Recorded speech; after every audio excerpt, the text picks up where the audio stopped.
Series and move on to the next round. 3-2. The Ducks have the lead. The Stars looking for a Game 7. Hello, everybody. I'm Gary Thorne along with Bill Clement. And tonight, Bill, we go right back to where we started in this series.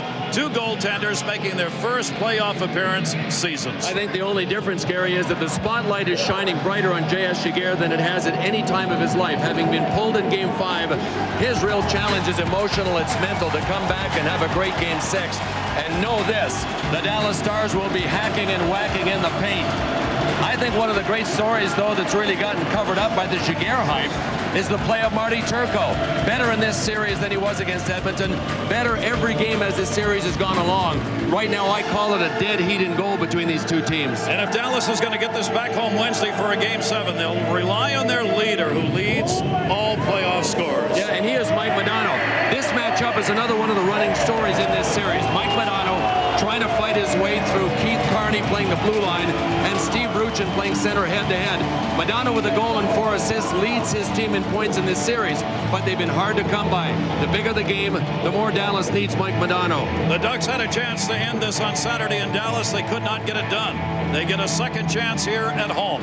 But Dallas was tough. Jason Arnott and company had a snarl. Their toughest and best game of the series came Saturday.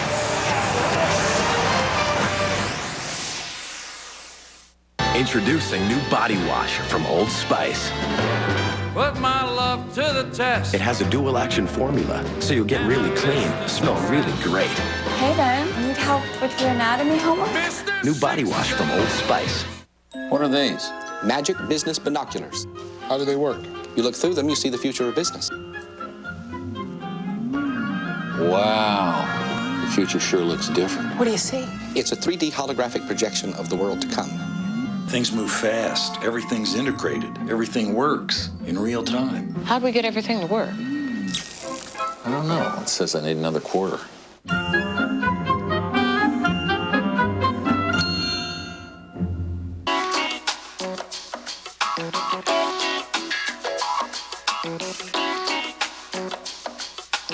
Michelin designed the cross-terrain SUV tires specifically for SUVs to help provide responsive handling and a smooth ride. You'd be surprised just how smooth.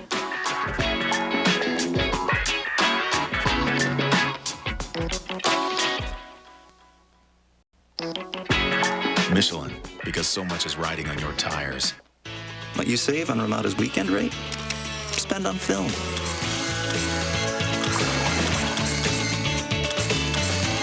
Book your own getaway at Ramada.com. Ramada, a very good place to be. No change?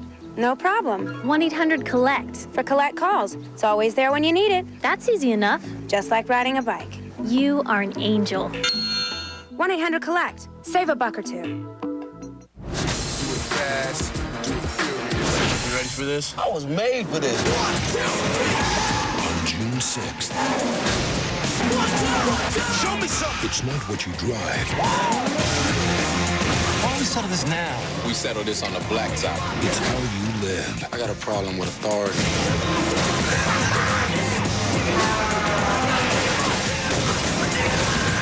Too fast, too furious. How you like that? Rated PG-13. Gibson's death. I just got a call from someone who said they've seen someone walking around the city with a Stanley Cup. For real?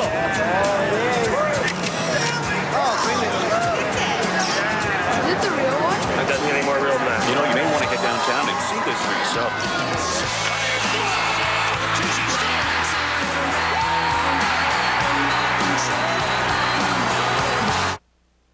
Welcome to the studio, John Saunders and Barry Melrose. It was a huge mountain for Dallas, down 3-1. They're a little closer up, and you get the feeling Anaheim better have this one. Well, I really think that Paul Kariya must be the star of this game, because you mentioned Mike Modano.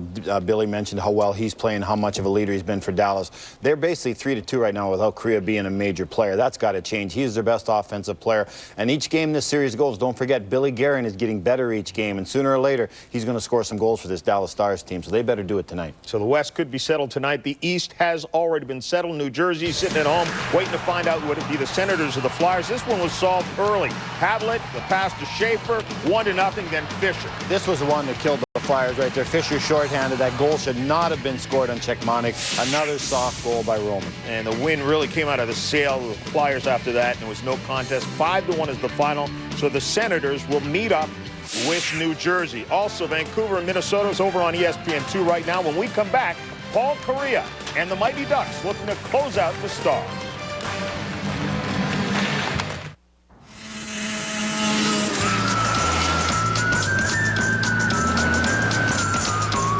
The Kia Sorento, the only SUV with a 10-year warranty. Dual front and side curtain airbags, and a standard V6, all for under $21,000. Where will it take you? Right now, get 0% financing or up to $2,000 cash back on the Kia Sorento. Something incredible is happening to guys everywhere. They're defying gravity. Mach 3 Turbo. Total comfort whether you shave down or up. An anti-friction coating on all 3 blades. Plus a strip with more lubrication. So even against the grain, you get less irritation and the closest shave. Can your razor do this? Unbelievable. Mach 3 Turbo. From Gillette, the best a man can get. See the most phenomenal international athletes from 6 world regions compete at the first ever X Games Global Championship. Presented by McDonald's, beginning May 17th on ESPN, ESPN2, and ABC Sports. Hey, Veronica? Yeah? Would you like to go to McDonald's with me?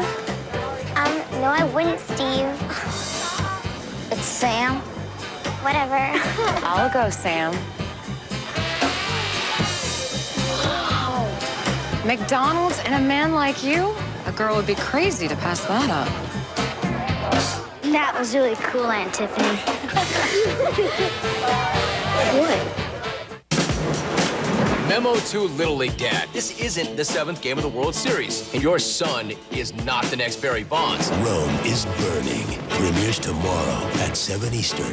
Jim Rome is back on McDonald's has become a morning ritual for a lot of folks. And for good reason. Friendly service, great food, Grandpa! and the way you can ease into your morning with someone you know. Round out your morning with McDonald's breakfast bagel sandwiches. Choose the delicious bacon, egg, and cheese bagel or the steak, egg, and cheese bagel. Add hash browns and a coffee and make it a meal. Enjoy this great morning taste at McDonald's today. Get quality, selection, and value with Karadko windows from Menards. Choose from over 100,000 styles and sizes, featuring a wood interior and durable aluminum-clad exterior. All on sale at 15% off our everyday low prices. Cover your floors with big savings on attached pad carpet by Monticello. Interior Pride Berber carpet is 76 cents a square foot. To the Extreme Plush carpet is soft underfoot, $117 a square foot. For great carpet, head to Menards. Save big money at Menards. That's one tough defenseman. Not bad for a guy from White Bear Lake. You mean Meadow Lake? White Bear Lake. Meadow Lake. White Bear Lake. Meadow Lake.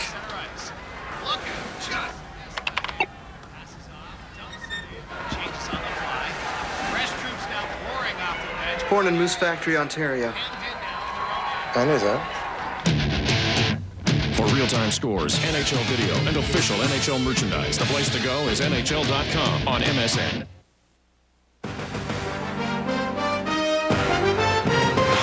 Cup playoffs on ESPN, presented by Nextel. This ESPN exclusive presentation brought to you by Nextel. Life's better when your cell phone has a walkie-talkie. And in part by Bud Light, the proud sponsor of the NHL. Kia and the all-new Sorento SUV. Kia, make every mile count. And Southwest Airlines. More than 2,700 non-stop daily flights to 59 destinations all across the country. Welcome back to the Pond in Anaheim, everybody. Gary Thorne, Bill Clement, our crew, and is this the night? The Ducks move on to the 3rd round for the first time ever in their franchise history. 2 first-year coaches behind the bench in this series. And Dave Tippett paid his opponents a pretty good compliment today when he said the Mighty Ducks of Anaheim do not beat themselves. And the Dallas Stars have learned that the hard way in this series. Mike Babcock said they jumped on us in Game 5. We weren't ready. I don't know why, but I take full responsibility. We have to be better here for Game 6. And we are underway in Game 6. And interesting that Babcock has put the offense together. He has Oates, Sikora, and Paul Correa playing on the same line. Team scoring first in this series, it has mattered. So Babcock's come out to try and get the first goal, obviously, to put the big three offensively out there against the checking line, well, an offensive line of Billy Guerin. Centering pass, nobody there in the middle as Oates put it up through the slot. Gary, it'll be interesting to see how long that line stays together, because while they are their big line in an offensive sense, they are their small line in a physical sense. And if Dallas can match Darian Hatcher against them, that is the concern of Mike Babcock. His little guy's getting pushed around. Scratch tonight, Mark Schwernard. You saw first game he has missed. Frederick Olofsson, a defenseman, first game in this playoff year. Freddie Olofsson will dress solely to play power play for the Mighty Ducks. That's how important they think one power play goal might be. Mike Babcock not happy with his power play. The rest of the special team, the PK, excellent for both teams. There's Freddie Olofsson. I said, "You're going to nap anyway this afternoon?" He said, "Oh yeah, I'm going to prepare just like it was any other game." But he may only play 3 or 4 minutes in this game. Back to Sador. His shot. Jaguar came out. Another rebound chance. Jaguar, and there is Morrow in front. And Dallas picks up right where they left off Saturday. Aggressive physically and getting shots to the net. I want to see this again. It looked like Jaguar almost jumped out of his net to play this with his blocker. Shot came down the wall. See how he jumped? Look where he ended up. He ended up on the goal line, and that is not a J.S. Jaguar bread and butter type play. That could have gone wide, and he just could have let it go all the way around. Steve Ruchin jammed at it on the far side. Brendan Morrow takes the hit from Carney. That is going to be whistled, and it was a hand pass. Jaguar told us earlier in this series 3 rules that he lives by. One of them is, if in doubt, stay in the net. Keep it simple. Focus on the puck. Stop the first shot. That's how I play the game. When you come jumping out at a puck like that, that is not the way he wants to play. No, he lets the game come to him, and that is really not like Jaguar to go after and play like that. You could understand if he might be a little over anxious. I mean, he got pulled in that last game. He got pulled in the 2 games. He started in the regular season against Dallas. So now he's got to make the comeback. This is the second chance the Ducks have had to put the Stars away, and they do not want to go to a Game 7. Morrow will clear that one in. Got knocked down along the line. Played back near side. Wisniewski will clear it out of the zone. Taken by Leclerc, trying to get it to Niedermeyer. Had it blocked. Came back to Modano. Mike Modano trying to move it in. Takes the chance. Jaguar blocked it straight up in the air. Went right over Modano's head. Modano took Keith Carney down. Centered shot. What a save on Lettman. What a save by Jaguar. Keep that one in mind. Gary Lettman had a lot of room. Mapachuk a blast. Save made. Look at the chances though for Dallas. They're getting the puck on net. From the other point, Robert, a save made again. Kick to the corner. Leclerc sends it back to the middle, which is where the Mighty Ducks want to go to clear the zone. That is as much room as Mike Modano's line, not only Modano, but his line mates have had in the Anaheim zone, I think, in this series. Right now, the first couple of shifts, the Mighty Ducks look like they're playing not to lose this game. This is just the way the game started in Dallas on Saturday. Chased off, circling. Thomas a chance, went off the shoulder wide, and will end up going up and over the glass into the seats. Well, good start for Jaguar. He might have looked a little uncharacteristic on the first save, but he sure was like Jiggy on the second one. Beautiful pass from behind the net right out to Yuri Lettman. He got great wood on it, but it looked like it hit Jaguar right in the duck bill. But then again, part of the genius of Jaguar is always being in the right spot between the pipes. Don't give them any freebies. Jaguar getting tested early in this game. Face-offs have gone to the advantage of Anaheim, 214 to 193. Not much of a difference in draws in the series. Picked up by Lemieux, clears it out, intended for Turgeon. Lines stay the same as we saw Saturday for Dallas. Turgeon out there, Lemieux and Barnes together. Moved up, Wisniewski, who can fly, came through the middle, tried to dump it in. He hit Lemieux with the attempted clear in. The strip of the puck. Barnes couldn't get it. It was Paul Correa who took it away. Correa taken out of the play by Zubov, came to Oates. Oates centered, and it'll be covered by Marty Turco. Oates is making it interesting for Turco early. Well, Sergei Zubov made it pretty interesting as well. I mean, Zubov will stand in there under great pressure, but he stood in a little too long and ended up turning it over before this play. 2 Mighty Ducks down and behind, and the ugly goals will be a thing of beauty when you get to a Game 6, and that's why Adam Oates just dumped it in front. Marty Turco, 27-year-old Vezina candidate, one of the final three for the best goaltender award for the regular season play. Ozomen's shot. Turco wasn't quite sure where that was. Check put on in the corner. Krog was over there for the Ducks. Braided up near side. Ducks trying to hold it in to get another chance. Robidell will play it on the far side. And we'll move it up and out of the zone. Paul Dvorsky, Dan Marawelli. And the referees working this game. Brad Lazarowicz, Mark Wheeler, the linesman. Matt Suter. Ducks would have been offside. Still are. Delayed call. Won't be used as the Stars are able to move it out. Tipped off the stick and onto the bench as Kapanen took the shot over there. Well, we know if the Dallas Stars get a chance, they're going to try to make life miserable for Shigeru as they did in Game 5. Anytime he went near the puck, they were near him. Even if he was in his paint, people were hacking and whacking. And clearly, Shigeru, if he didn't lose his focus completely in Game 5, at least lost some of it. He was jabbing back at people. It was really funny to listen to the comments after the game on Saturday of all involved. Dave Tippett, coach of Dallas, said that the officiating was inconsistent this year. Brian Murray of the Ducks said, never mind how it goes, just call the penalty. There's a tie-up by Guerin as it rolled back in behind the net. Doug Armstrong, the GM, the other way said, bad officiating Saturday. So nobody thought it was any good except the officials. Let's check in with John and Barry. On your floodlight update, Jim Dowd is on the side of the board. He's going to actually just throw it at the side of the net. Wicked bounce that goes right to Park. He scores 1-0. The Wild with the lead. Just throw it at the net. No matter how many times you tell your players, some still don't want to do it. But this time of year, it's usually the broken play or very often the innocent-looking shot that finds its way into the twine. 3 games, of course, played tonight. 1 already done. Ottawa's advanced. All of the series could be over tonight. If the Ducks win this, they advance. Same true for Vancouver. If they win, they advance. Otherwise, may move on to a Game 6 with Vancouver and the Wild if the Wild win, or a Game 7 here. Early on, shots. Stars the advantage. 5-1. Little ice problem that Turco wanted taken care of down behind his net. He called the linesman in. Got it taken care of. Jiggy waits. Keep in mind, this Anaheim team here at home, even though they've had 3 wins and only 1 loss, they have scored a grand total of 7 goals on their home ice. They've won because they've only given up 3. So the battles here on their home ice have been entirely defensive in nature, even more than the ones on the road. Steve Ruchin dropped it off. Jason Krog. You've got Ruchin, Krog, and Niedermayer on this line. Mike Modano trying to pick that up. Niedermayer came over to get it. Niedermayer swung around in the corner. He's got 2 goals, 3 assists. Shot Niedermayer. What a save! Turco! So both Jaguar and Turco have denied the opponent what looked like for sure the first goal of the game. Some real hungry scoring chances. Guys now ready to step right out in front. You got to love that, and it's going to happen a lot. Marty Turco on that one got help by Niedermayer not being able to get the puck airborne.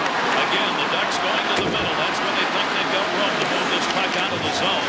Turco back to get it behind his own net. Leads it over for Sador. The veteran Daryl Sador feathered that one up the wall. Keith Carney has got to come back to play a both teams week. He took a hit from DeMaio as he moved it in. Or as he's going to be known tonight, Cinco DeMaio. In the corner, puck loose. Hope those of you celebrating can still understand what we're saying. Into the middle. Turned on the near side by Kapanen. Kapanen dumped it into the corner. Sauer got a piece of it. Kurt Muller the better. Muller trying to move it out in front. Got some help from Kapanen. Kapanen looking. Muller scores! A tip! Kurt Muller gives Dallas a 1-0 lead. What a great play. And the defensive line out there was the little line for Anaheim. Paul Correa, Peter Sikora, Adam Oates. The other issue is when you can get that line down low, you can usually get a cycle going. But as Nico Kapanen all of a sudden just come into his own in this playoff here, look at this. Scored 2 goals in Game 5, waited, drew somebody to him. Nobody picked up Kirk Muller. When Muller dished to Kapanen, he just kept circling, and Adam Oates turned and faced the shooter. Nobody on Kirk Muller. An easy tip in from our Southwest Airlines goal cam. He could have taken all day long and still scored. 37-year-old, 19th year here in the National Hockey League, Kurt Muller, in his 127th playoff game, picks up the goal and a 1-0 lead. And the effort down low pays off. They strip the puck, Paulson in, turns and shot, deflected, may have gone in, penalty coming up, delayed call. There's the whistle, it's going to be on Dallas. And the first power play will go to the Ducks. Stefan Robidoux. Paul Dvorsky, Dan Maruelli, our refs tonight. See, I mean, obviously Anaheim has said in one of their meetings before this game, take it to the paint yourself, even from a sharp angle. We'll get something. They get a power play on this one, so we'll see if Frederick Olofsson makes his first appearance of the playoffs, and he does on the right point for the Mighty Ducks of Anaheim. Ducks are 3 for 24 in this series. Olofsson has not played since March 24. He played only 44 regular season games. That's 6 weeks without a game under his belt, but a little different on the power play. The idea is you don't have to play too much in your end, banging guys in your corner. He's in the lineup for his hands, not his legs. Near side brought in by the Ducks. Niedermeyer will dump it back in behind the net. Cleared around to Oates. Oates, Leclerc, Niedermeyer up front. Niedermeyer in front of the net. Leclerc goes back to the half boards. Haviland will play a point. Haviland the only one back. Shot through a screen high and wide. Leclerc tried to center. Did save made. Turco and a jam shot by Niedermeyer. But he had the skate against the short side post. The goal by Muller came at 5:10, his first for the playoff year, his 33rd career playoff goal. Kapanen and Cinco de Mayo pick up the assist. In the corner, loose, good hit by Mapachuk. Turned around on the power play shot. Thomas, he got knocked down. Moved out short-handed. Stars back in a 2-on-2. Ozolin's catching up. Down the middle, a shot just wide of the net. Barnes. Boy, what a spurt Boucher put on. Philippe Boucher made it a real tough play. It looked like it was going to be an innocent one-on-one, but Boucher made it a little more complex than that. Boy, has Barnes been tough in this playoff series. 2 goals this playoff year. Power play still underway. 38 left on it. Turco came to play that one. Got it up to DeMaio. Jammed it on the near side and held in. Ruchin drops it back. Ozolin's tried to hit Correa. Intercepted DeMaio, and he clears. Boy, Anaheim pushing at least one of their defensemen up. I mean, they've got 1 guy back, 4 guys down low. If they get caught, the Dallas Stars are going to get more shorthanded chances. Dallas Stars this year in the whole playoff season have given up only 4 in 47 chances. Cheestop, checked away at the last minute and cleared. And that's going to do it. Time running out. No shots on this first power play for the Mighty Ducks. And Kurt Muller's goal continues to hold up as a 1-0 leads on the board for Dallas. Paulson moves it back in. Krog cutting. Dropped it for Cheestop instead. Yuri Lettinen had it. Just dished it off. And it'll be moved out by the Stars of Modano already up ice. Pass to Modano was tipped. Will not be whistled on a 2-liner. Played back near side for Carney.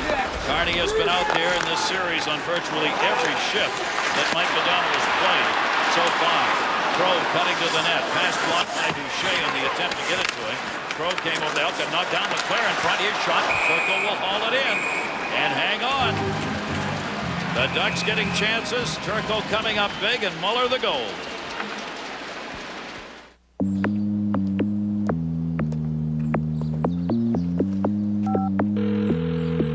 A voice message, press 1 or wait for the tone. I think I need my car back. I have to go to a meeting. Okay, Daddy, I'll be home in 10 minutes. Okay. Life's good when you're George Lopez. But life's better when you're George Lopez and you have the cell phone with a walkie-talkie. Get right through. Nextel. And now the toughest leg of the strongman competition, Norm. The Bud Light Industrial Fridge Pull. Jim, that's 1,000 pounds of pure hernia that they'll try to drag across. Sorry to interrupt, Norm, but it looks like a fan from the stands has stolen the Bud Light. Oh! A huge hit from out of nowhere. And this guy's got the foot speed to take this thing all the way. Oh, man! Come in, bro! For the great taste that won't fill you up and never lets you down. Okay, who's the hero? Make it a Bud Light.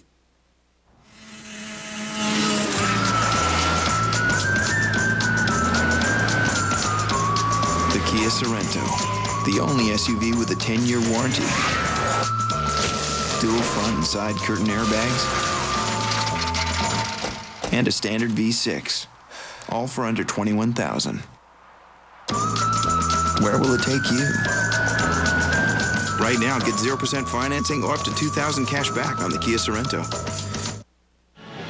Well, our TV timeout helped the Mighty Ducks. Steve Ruchin had to be on the bench because he had finished off the power play. But he got a chance to rest, and there he is. Since Mike Modano was out there for the Dallas Stars, Mighty Ducks were able to take advantage of a TV timeout and rest Steve Ruchin. Mike Modano will move in to take the face-off. Ruchin has not had a point in the last 2 games. They need him to score. Modano credited with a face-off win, and it's just cleared out. Ducks. Stars change it up to get the matchup they want. Ruchin moved it in. Got tied up. Shea cleared it right back out. Tip pass off the near side towards Modano. Good handle. At center, still loose. Jason Arnott. Niedermeyer did battle. Soleil back in his own end. Bad pass. Soleil did not know what to do with that puck that time. It comes back to him. Sends it over to Sauer. Sauer gets it up to the point out of the zone. Malik Boucher sent it back in a mile offside. Well, Wednesday night, the Stanley Cup playoffs on ESPN presented by Nextel continue if necessary. We repeat, if necessary, at 7:30 Eastern. J.S. Giguère and these Mighty Ducks will travel to Dallas to take on Mike Modano and the Stars for what should be a thrilling Game 7, if we get that far. That is Wednesday night on ESPN. Keep in mind, the Ducks have never moved beyond the second round of the playoffs. The only time they've won a playoff series came against Phoenix. They did win it here on their own home ice. They lost. They were swept in the next round, however, by Detroit. Now back in the playoffs for just the 3rd time in their 10-year history, looking to move into a conference final with a victory here tonight. Stars have something to say about that. Obviously, the next goal is huge for a number of reasons. When you get a 2-0 lead against the Mighty Ducks, how long can they go without straying from their defense-first philosophy? And if the Mighty Ducks can tie it, then they can just clamp down and play their normal game. Which has been defense. In the middle, intended for Paul Correa. That got blocked by Barnes. Barnes, great forechecking job. Cleared around the near side. Nicholas Hovland. Hovland lost it in the corner. Good forechecking here by the Stars. Centered. Lemieux came right back to him. Crunks it in front of Barnes. Barnes wanted to go to the point. The puck just kept moving ahead of it and came back to center. Darian Hatcher is 100th playoff game for the captain. Darian Hatcher of the Stars. A milestone number for him. Near side Cheestov touched that one but didn't hold the right side of the red. That'll be whistled on a 2-line. The captain has got a chance to win a Norris Trophy, best defenseman in the league. He's one of the final 3. And he is the ice time leader in the playoffs. All players per game, and is absolutely a nucleus player for the Dallas Stars. I think there are 5 of them when you say Modano, Turco, Lettinen, Zubov, and Darian Hatcher. He may be the happiest that Tom Hicks has decided not to sell the Dallas Stars. Saturday at that game, we saw him. We did that for ABC. He was sitting in the stands. Shot, blocked. He was sitting with the National Hockey League Commissioner Gary Bettman. Shot. Bettman must have been mighty happy. I see Gary smiling all over the place that Tom Hicks is not going anywhere. He's going to keep the Stars. And for Hatcher, that is the potential, better than without Hicks, for a new deal and some big-time money. Tremendous player and a tremendous leader in the locker room. I think Darian Hatcher is a unique player. You see his size. The only guy that can match his size and his force is Zdeno Chara of Ottawa, but he doesn't have the smarts or the offensive skill that Darian Hatcher has. He truly has become, year after year, a little more complete, to the point now where Darian Hatcher is the entire package. Ducks got it out through center. Matvichuk put a pretty good hit on it center ice, though, to free that puck up against Thomas. Third back, looking into the center. Kurt Muller has got the goal for the Stars. Paulson on the intercept. Bill Paulson moves it in. He's shot off the blocker. Durko directed into the corner. Muller over there. Skrog got hit and knocked down. Muller gets hit and knocked down. Stars still able to move it out of the zone. Captain on the left side. Pass to him. Paulson blocked it. And the Stars want to change it up. Giguère will try and catch him in a change. Thomas tipped that. It's going to roll in wide. And they will touch it up for an icing. The Stars lead at 1-0. You're watching the Stanley Cup playoffs on ESPN. Presented by Nextel. ESPN the magazine on newsstands now. Maybe this isn't the best time to say it, but I think you're really beautiful. Well, I've always been attracted to you too, Paul. Wait, hold on one sec, babe. Excuse me? Want to get away? Now you can. Fly Southwest Airlines for just $39 to $99 each way when you purchase by May 12th. You are now free to move about the country.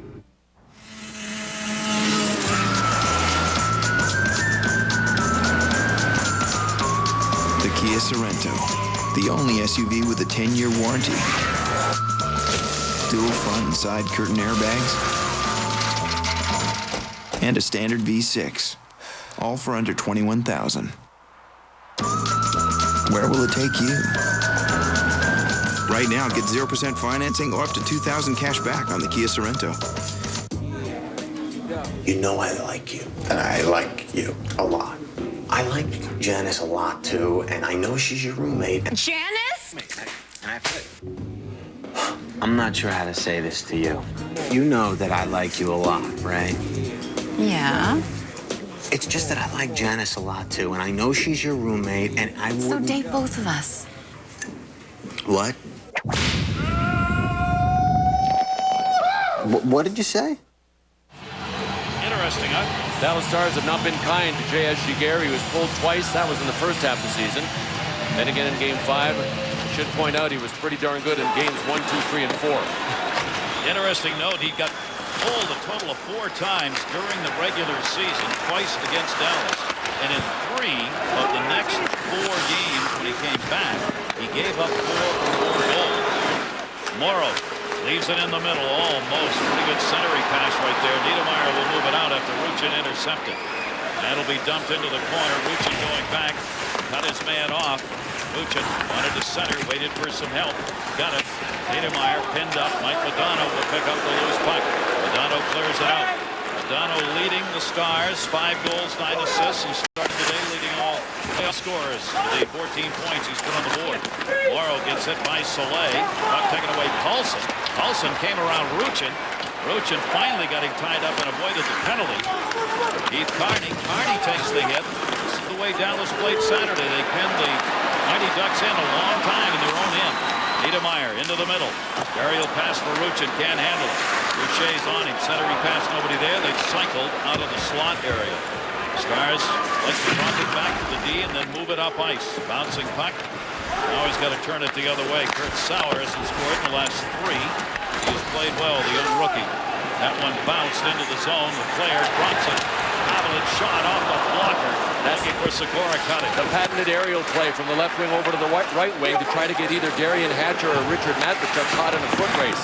Avalanche sends it around. Ducks were changing. Adam Oates kicks it behind the net. Sikora, center. Correa just missed. What a setup as he came off the bench.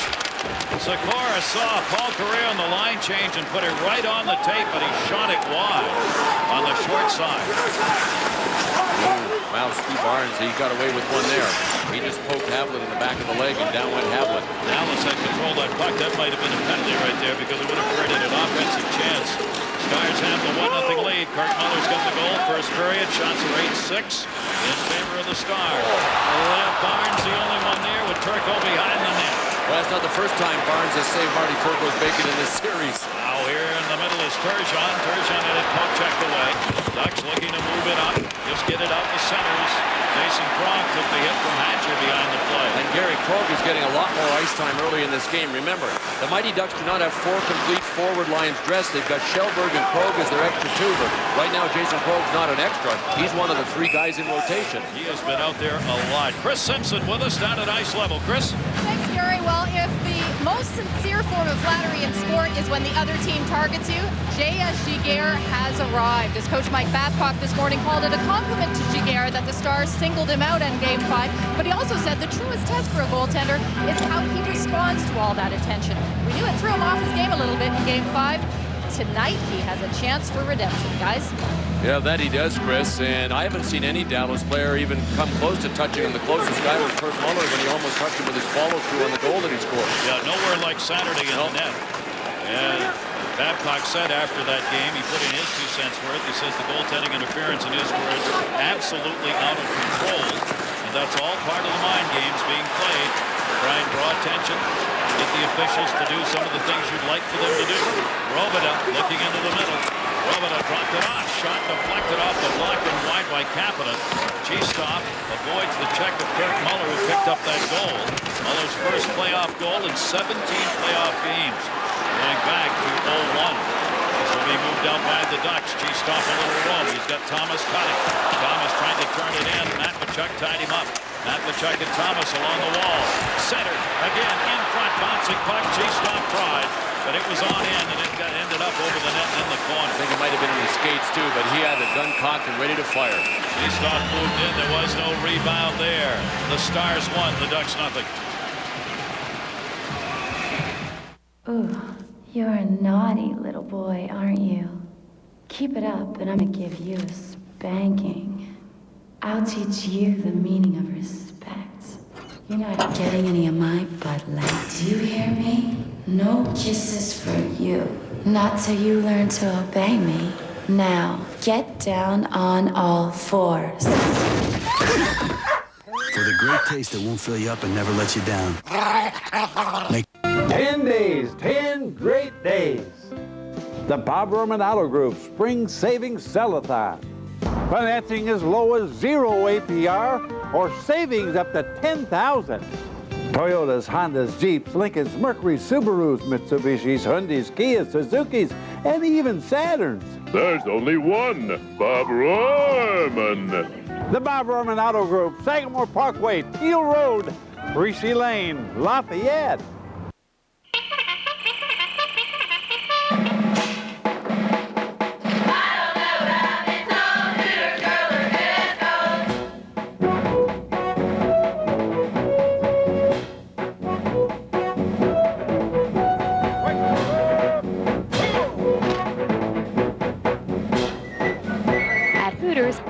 Earn their wings every day. Hooters, it's not just a restaurant, it's an adventure.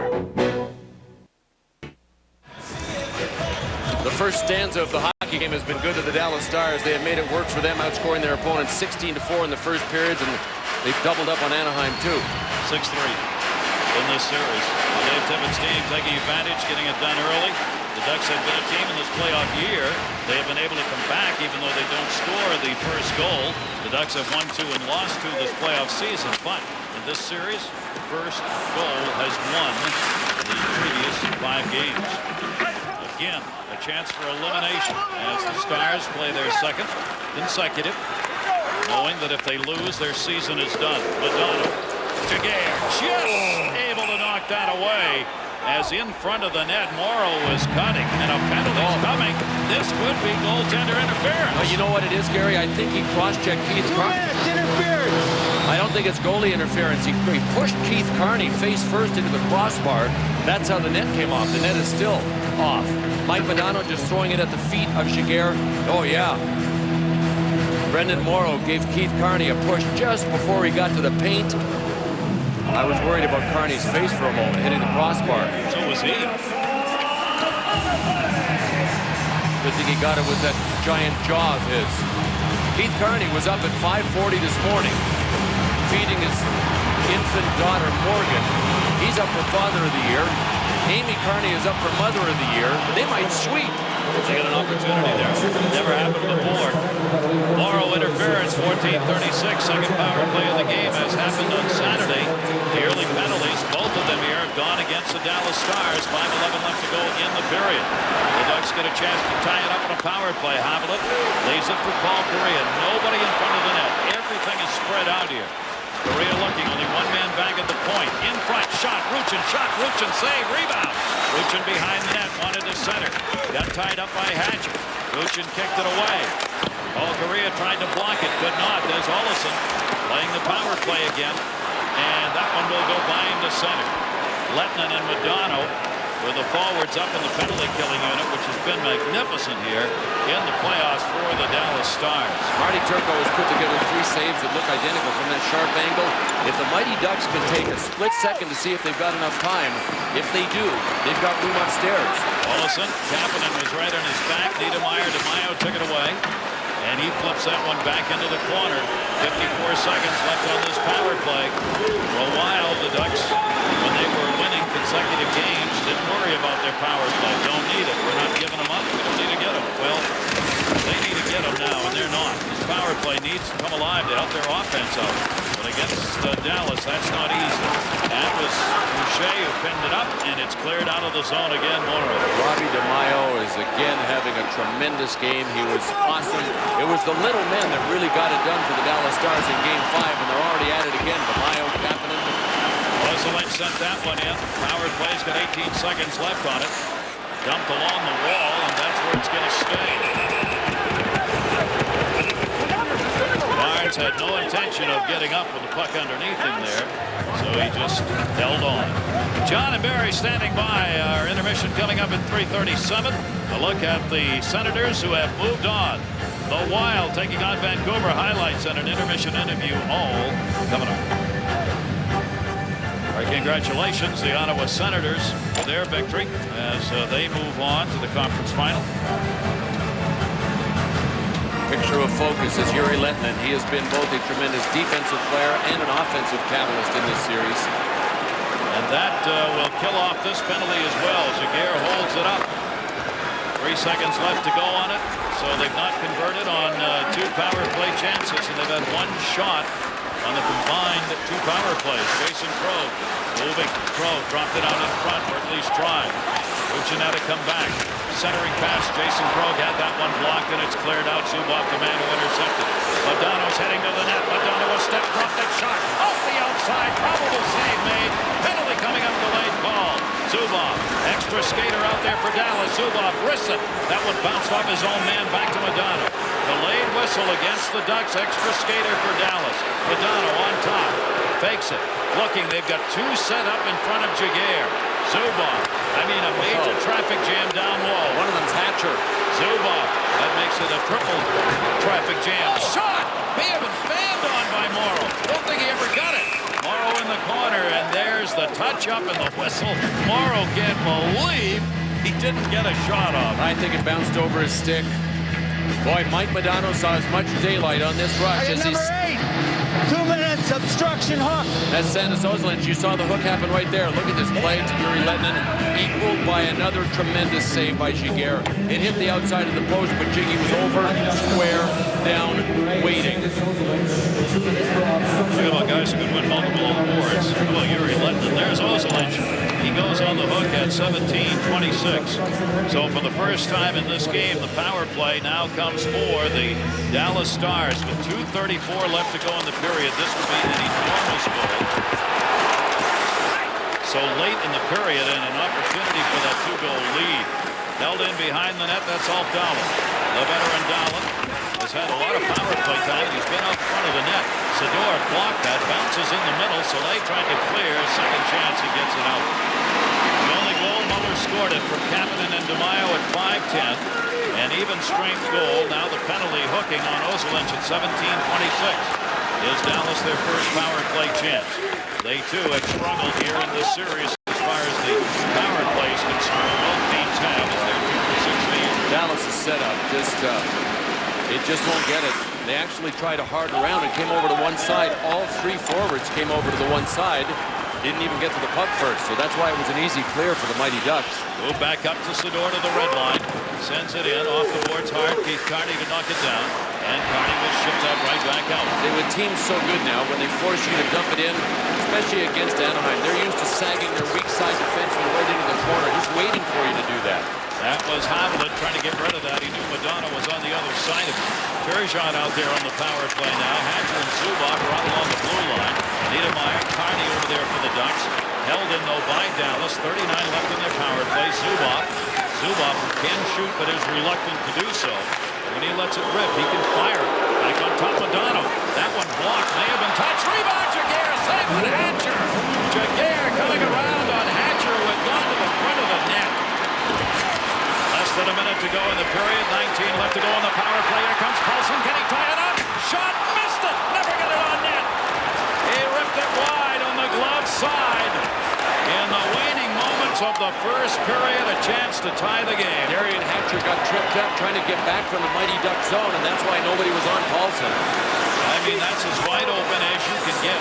Muller headed down low on the boards, taken by Korea. Power play is over. They got 2 shots. Dallas still on that power play, but no goal. 23 to go in the period.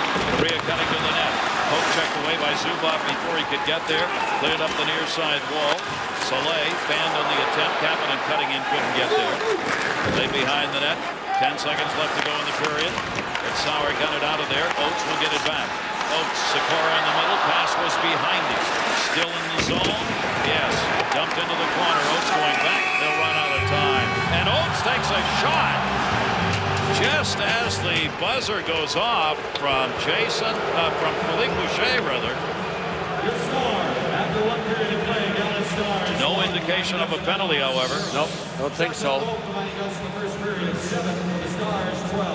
Why, I oughta get on out of here. It looks like they're going to let him play a little bit. Boucher dodged a bullet there. Shots are 12-7 in favor of the Stars here in the first. But in another must-win game for the Stars, Kurt Muller deflected at home at 5-10. Intermission coming up, 1-0 Stars.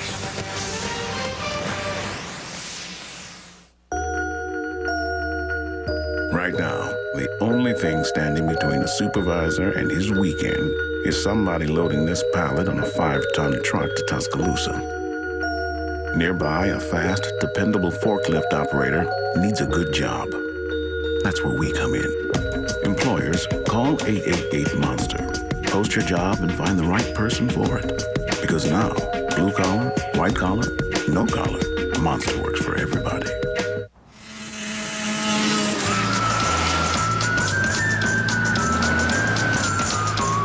The Kia Sorento, the only SUV with a 10-year warranty. Dual front and side curtain airbags,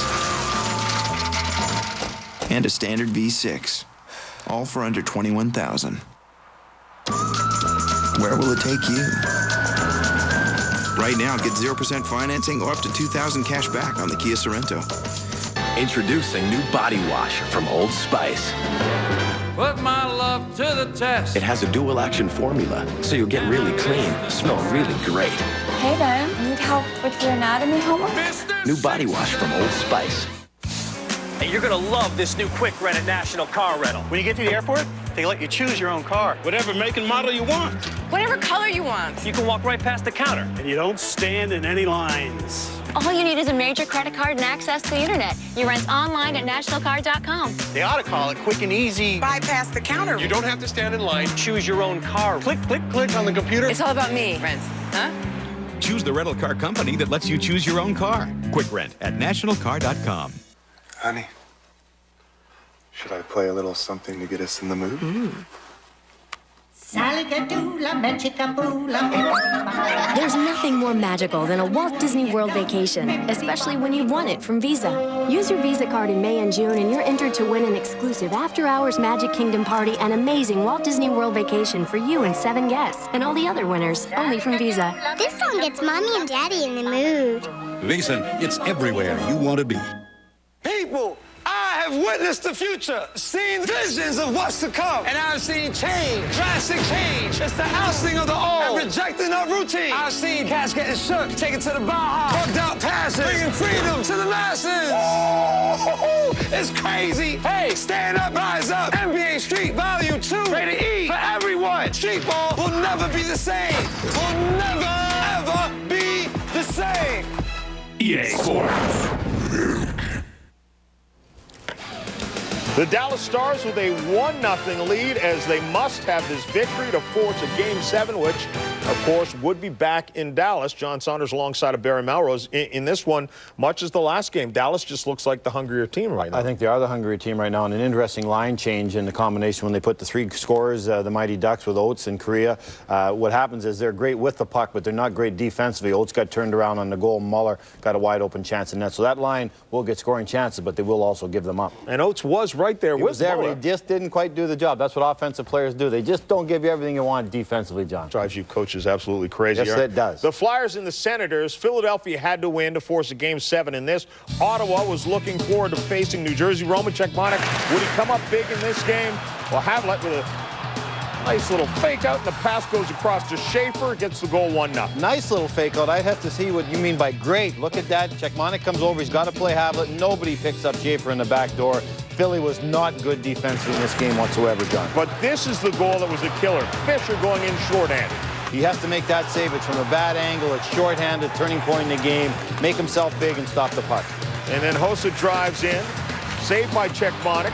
Alfredson knocks it in, and at that point, the game was pretty much done. Philly took about 3 bad penalties in a row here and disciplined penalties, and that's too good a power play to make mistakes against. And so congratulations are on for the Senators. The first time they have ever made it to the conference final with a matchup against a tough New Jersey squad. Good news is you're going to third round. Bad news is you got to play against Scott Stevens and Marty Brodeur, but that'll be a good matchup. Hossa and the Havlet are the keys for Ottawa offensively. Ottawa's offense against that great defense of New Jersey. Meanwhile, Minnesota has to win to stay alive as well. Puck goes to the net, and then Park gets the rebound. Well, you see a great play here on the wall by Dowd. He holds it in, got presence of mind. He shoots it, bad break, right off the shaft of the stick, right to Park, who's Johnny on the spot, having a great playoff. And then Rolison in goal here. Naslin, and then everybody's right in front. He's just rolling around like Czechmonic, comes up with a save. Well, Eddie Jovanovski's all over the puck offensively. He's got 6 goals. Now, you're going to see a goal right here. Morrison behind the net. That's Naslin's bread and butter area. He loves shooting from there, right through traffic. Trent Platt, number 26, in front of the net, John. Yeah, as well as a couple of the Minnesota Wild there. He looks down, picks his spot, lets it fly. It looked like it got knocked down. I think Klatt got it, or maybe the Minnesota Wild player, but Naslin made the shot. He's having a great playoffs also. So this game is tied at 1 apiece. Vancouver trying to take the Wild out in 5. And Vancouver's been one of the hottest teams at this stretch of the playoffs. Remember, they were down 3-1 in their first round series. Again, Kluche's not getting any respect, and again, the offense of the defense of the Vancouver Canucks are carrying this team. Think about it. Think about it. I got it. Folks at home, dial Barry Melrose at his extension. He'll explain the entire thing. Stars up, 1-0. This is a bottle of Powerade. On it, you will note the word Matrix, leading some of you to inquire, what is the Matrix? Rest assured, there is no Matrix. So, why is it on the bottle? A good question. One that requires knowledge of such things as strategized marketecture. Regardless, all you need to know is this. Drink more Powerade.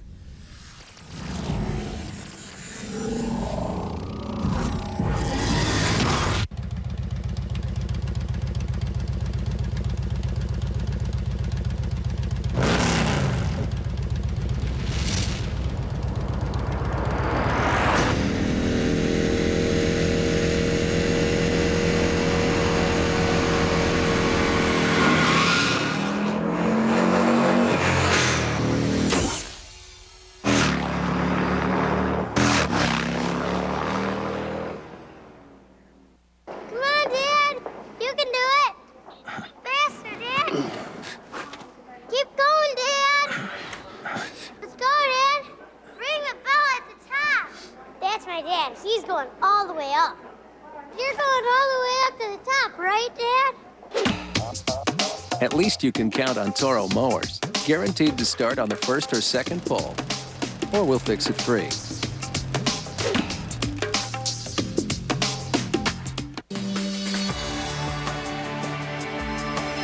From now on, long-distance, local, and high-speed internet will be together.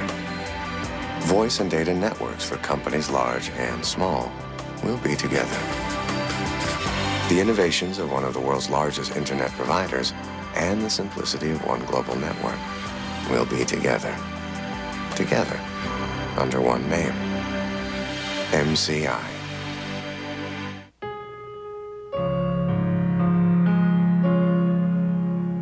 Take me fishing and show me how to drive the boat. Take me fishing, so we'll always have something in common. Take me fishing, because my wedding will be sooner than you think.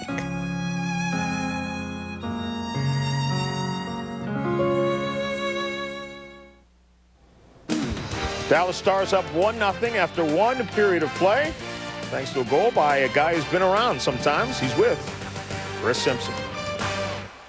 Kirk Muller with the only goal in the first. How important was it to get that early lead against this Ducks team? Well, we all know how good they are defensively, and first periods have been big so far. So we want to go out and have a good first period. Hopefully get that first goal. Mikko Kapanen made a great play on your goal. He had 2 goals last game. What about this rookie? Well, I think the playoffs are, showing what kind of player he is all around. We see him during the year, and he's a great all-around player, and he's showing it right now. Got into a bit of penalty trouble again in the first. What can we expect in the second?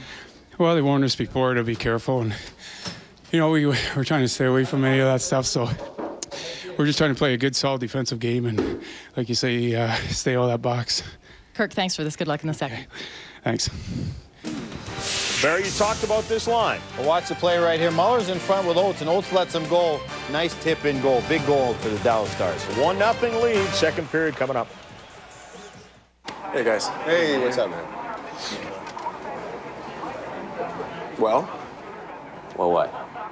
Aren't you going to say something? About what? Forget it. What's the matter? I can't believe I changed my hair and you guys don't even notice. You're not a woman. Why use a woman's gel? Introducing Suave for Men Sport Gel. Holds just as good as her brand for half the price. New Suave for Men.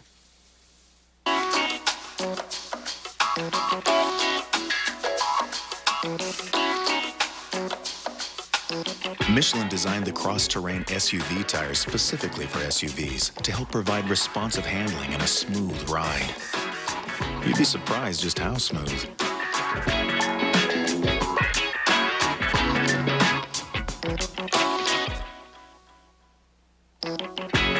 Michelin, because so much is riding on your tires. Memo to Little League Dad. This isn't the 7th game of the World Series, and your son is not the next Barry Bonds. Rome is burning. Premieres tomorrow at 7 Eastern. Jim Rome is back on ESPN. Every day, an important sports story is breaking. Not a score, not a stat, but a buzz that's about to get louder. Beginning Monday, May 12th, Outside the Lines debuts in a new nightly format. Join me each weeknight, midnight Eastern.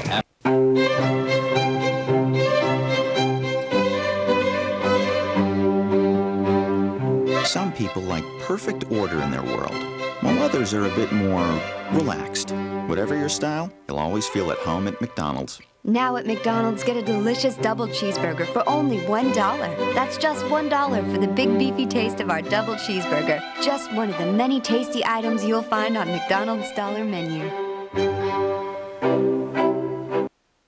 For great paint, head to Menards. DuraWeather House Paint by Dutch Boy features a lifetime warranty. Now in the new easy-to-use twist and pour container. Flat is just $16.99 a gallon. Make wood decks look new with Flood products. Dexwood Concentrated Cleaner is $8.64 a gallon. Power Lift removes semi-transparent stains, $9.64 a gallon. Stain Strip removes solid stains in paint, $14.64 a gallon. Clean up with savings from Menards. Save big money at Menards.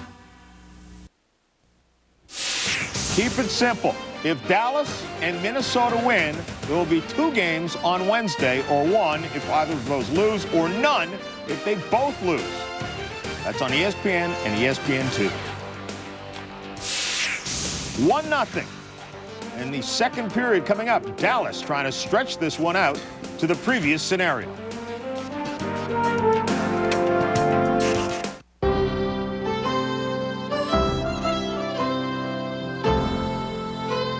Follow the curving Irish lanes long enough, and you'll find yourself in the town of Wicklow.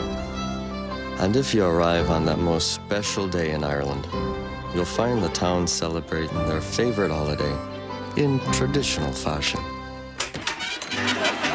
Hey, John, happy Cinco de Mayo.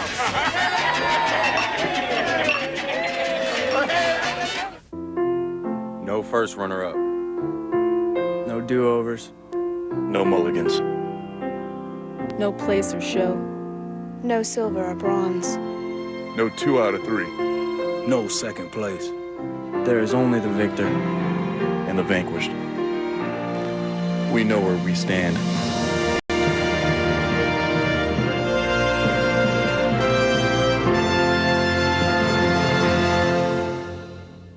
Mr. Goodwrench, who is this one and only GM expert? You've seen Mr. Goodwrench around the track. Sure. Well, how can he be there and at the GM dealership? How do you mean? How do you mean? Mr. Goodwrench actually knows GM cars better than you. You better believe it. Don't tell me what to believe, Harvick. I'm the one holding the clipboard here, okay? Find Mr. Goodwrench at over 7,000 GM dealerships nationwide. What are you doing? Oh, hey, Happy. How's the sound system in this puppy? Get out. Okie doke.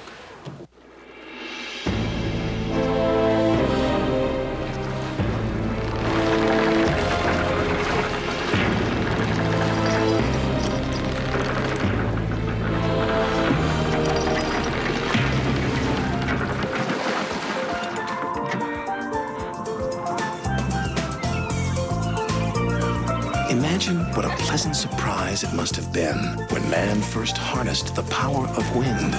At GE, we still believe in wind as a pure, natural source of power. GE Wind Energy. For a cleaner, more fuel-efficient world. GE, imagination at work. My dad taught me 2 simple rules about car care. To take care of the engine, change the oil. To take care of the fuel system, add STP. When your dad is Richard Petty, you tend to listen. Introducing new body wash from Old Spice. Put my love to the test. It has a dual action formula, so you'll get really clean, smell really great. Hey there, need help with your anatomy homework? New body wash from Old Spice. Stanley Cup playoffs on ESPN, presented by Nextel. This ESPN exclusive presentation brought to you by GM Goodwrench, home of Mr. and Mrs. Goodwrench, the one and only GM expert. Corona Extra. Relax and enjoy an ice-cold Corona Extra. And Wendy's Super Value Menu, the best 99 cents you can spend. Welcome back to the pond in Anaheim. Can the Stars do it again? Faced with elimination Saturday, they won. Now they're trying to get it done one more time. We talked so much about J.S. Jaguar. Welcome back, everybody. Gary Thorne, Bill Clement. But at this moment in this series, Bill, Turco's given up 1 fewer goals than Jaguar. Yeah, I think when you look at this series, compared to all of the other series that have been played so far, this series has featured the best goaltenders, the best goaltending in general if you factor in both goalies. They've both been fantastic. Jaguar was terrific on a save that Yuri Lettinen had a good shot in the first period. But we want to show you some saves that Marty Turco made that to me really involve what the Mighty Ducks are trying to do. Step out in front any chance they can get. Rolf Niedermeyer did it. And you'll notice Turco looks the same on most of these saves. He goes down with the paddle. If the player comes out front, he just keeps on going and stacks the pads right there. That's why I said during the first period, if one Mighty Duck has enough time, there is room upstairs. It's just a matter of finding that time. There's his great save percentage, .936 in this series. And, I mean, he's been very good throughout. That takes nothing away from J.S. Jaguar. He continues to be magnificent, but as Bill says, this has just turned into a goaltending series. And see who can get it going for 1 or 2 goals, and that's generally been enough. We get ready for the second period. A 1-0 lead. Kirk Muller picking up the only goal. Take a look down. Off the draw, Oates against Kapanen. It'll be won back by Oates. A big differential face-off-wise. 65% of the draws in that first period won by Anaheim. Kirk Muller trying to send it in. Bounced off Hoblet. Cleared away to Paul Correa. Not a shot in the first period for him. That one's going to be blocked by Hatcher. Way up into the screen. Boy, the Mighty Ducks could sure use Paul Correa and Peter Sikora to catch on fire. See that Paul Correa has put up pretty decent numbers, but he's been quiet in this series. Haven't noticed him all that much. Mind you, part of the double-edged sword when you play, and Peter Sikora knows this too, when you play a team that has so much firepower as the Dallas Stars, you got to play some D too. At least you got to try to play some D. Lynch trying to hold that in on the face-off on the line, could not. Had to come back through center. Peter Sikora has been shut down. He's had 1 goal in the 9 games prior to this playoff year. Paul Correa leads this team in this playoff season with 3 goals, 3 assists. So obviously not a lot of points have been picked up between Correa on the left and Sikora on the right. You know, we've talked a lot about how Jaguar hardly plays the puck. Marty Turco at the other end is like a third defenseman, but the defenseman will tell you when you ask the Mighty Ducks defenseman that he really helps out verbally, and most goalies have to. When you're coming back as a defenseman, you need to know whether you should stop or reverse it or just hard around. Said that Jaguar tries to make up verbally what he gives away with his hands. And he has the personality where he can make that work. He's a very outgoing person, not adverse at all to talking to the fellow teammates out there on the ice. Some goaltenders just don't want to do that. Centering pass, Alpdalen had a chance, couldn't get a stick on it. That's Correa cutting up on Zubov. Zubov, though, got it away. Taking away Sikora. Hello. Got leveled by Jason Arnott, and he's down on the ice. Sikora is still down. Shot save made by Jaguar. Ducks need a little help here. Sikora is limping to the bench right now, and he was holding on. Had that shoulder way down. Niedermeyer, backhander, deflected again, up and into the screen. Another broken stick and a penalty coming. There is Sikora, left shoulder. Check this out. Chris Phillips, the athletic trainer of the Mighty Ducks, is trying to get under his shoulder pads to take a feel of the shoulder. But Jason Arnott, in consecutive games with 2 crushing hits.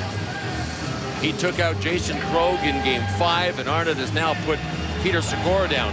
When I say he took him out, Krogh bounced up and continued to play. But he took him out of the play, and boy, did he ever hit Sikora. Sikora didn't pick him up coming until the last second and wasn't able to get out of the way. Boy, would this be something interesting, but good for the Mighty Ducks. Sikora wasn't headed down the ramp. He was headed back to his long. Back to a better spot on the bench. Short-handed come the Stars. Modano, save made off the goaltender stick. Yuri Letnin. The Ducks on their 3rd power play of the game as Billy Guerin took a slashing call at 1:07. That stick you saw with the blade laying out here on the ice. Another one that we've seen broken this playoff season, and there have been a ton of them. Yuri Letnin looking again, short-handed. Morrow moves it in. Morrow, he got pinned up. Played along the boards, 0 for 2 in this game on the power play for the Ducks. They have got to get this going. They are 3-26 in this series. Oates looking. Ducks were changing behind the play. There's Sikora right back on the ice. Play on the power play. Havelit, Sikora, one-timer, didn't get it all. Tipped. Correa got it. Tipped it towards the net. May have been going wide short side, but Turco got there anyway. Nicholas Havelit back in his own end. 1 minute left to go in this power play for the Ducks. They are down 1-0. The Stars again in a must-win situation to send this to 7. Correa drops it. Thomas was there, and it blocked. Kapanen couldn't move it out of the zone. Zubov can't move it out of the zone. The back near side to Thomas. Scores! Steve Thomas!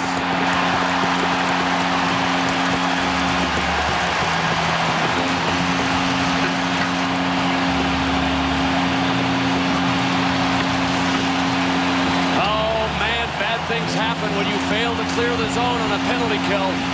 And this is what happened to the Dallas Stars. There's Kapanen diving.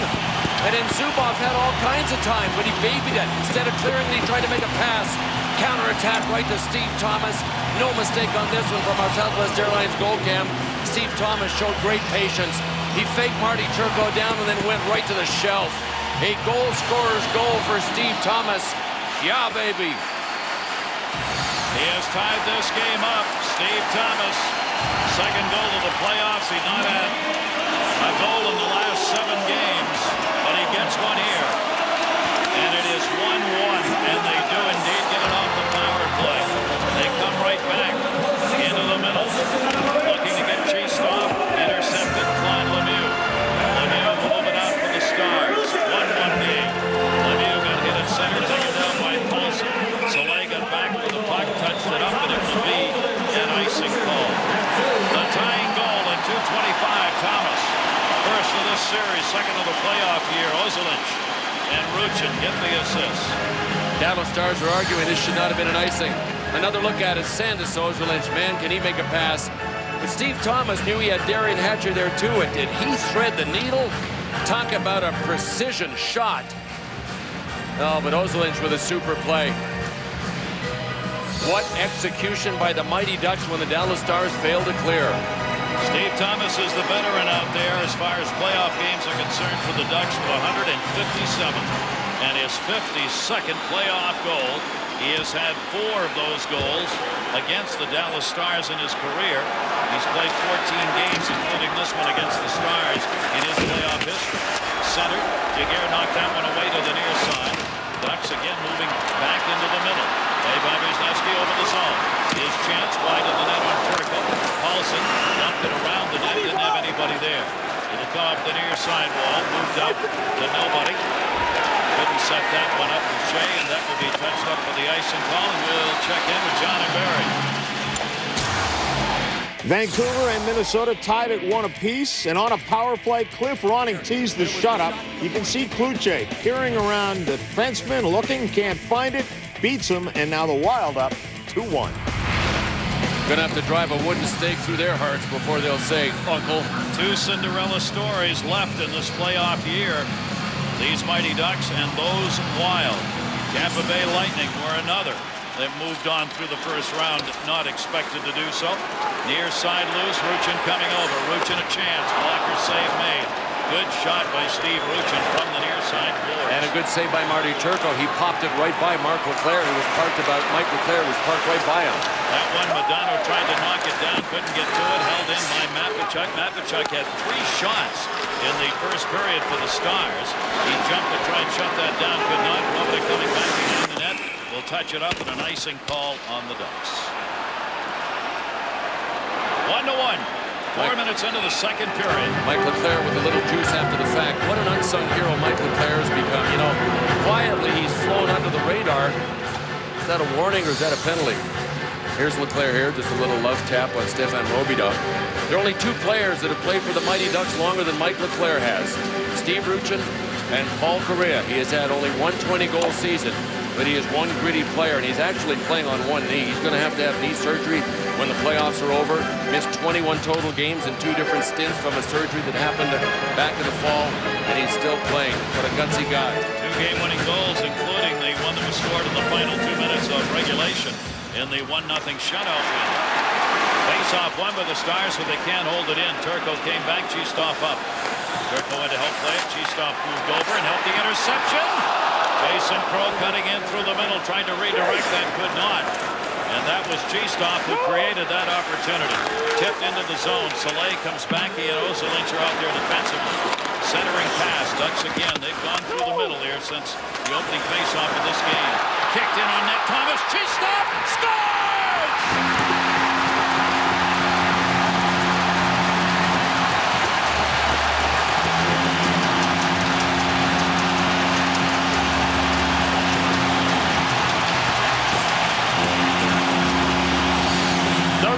Stanislav Cheestoff.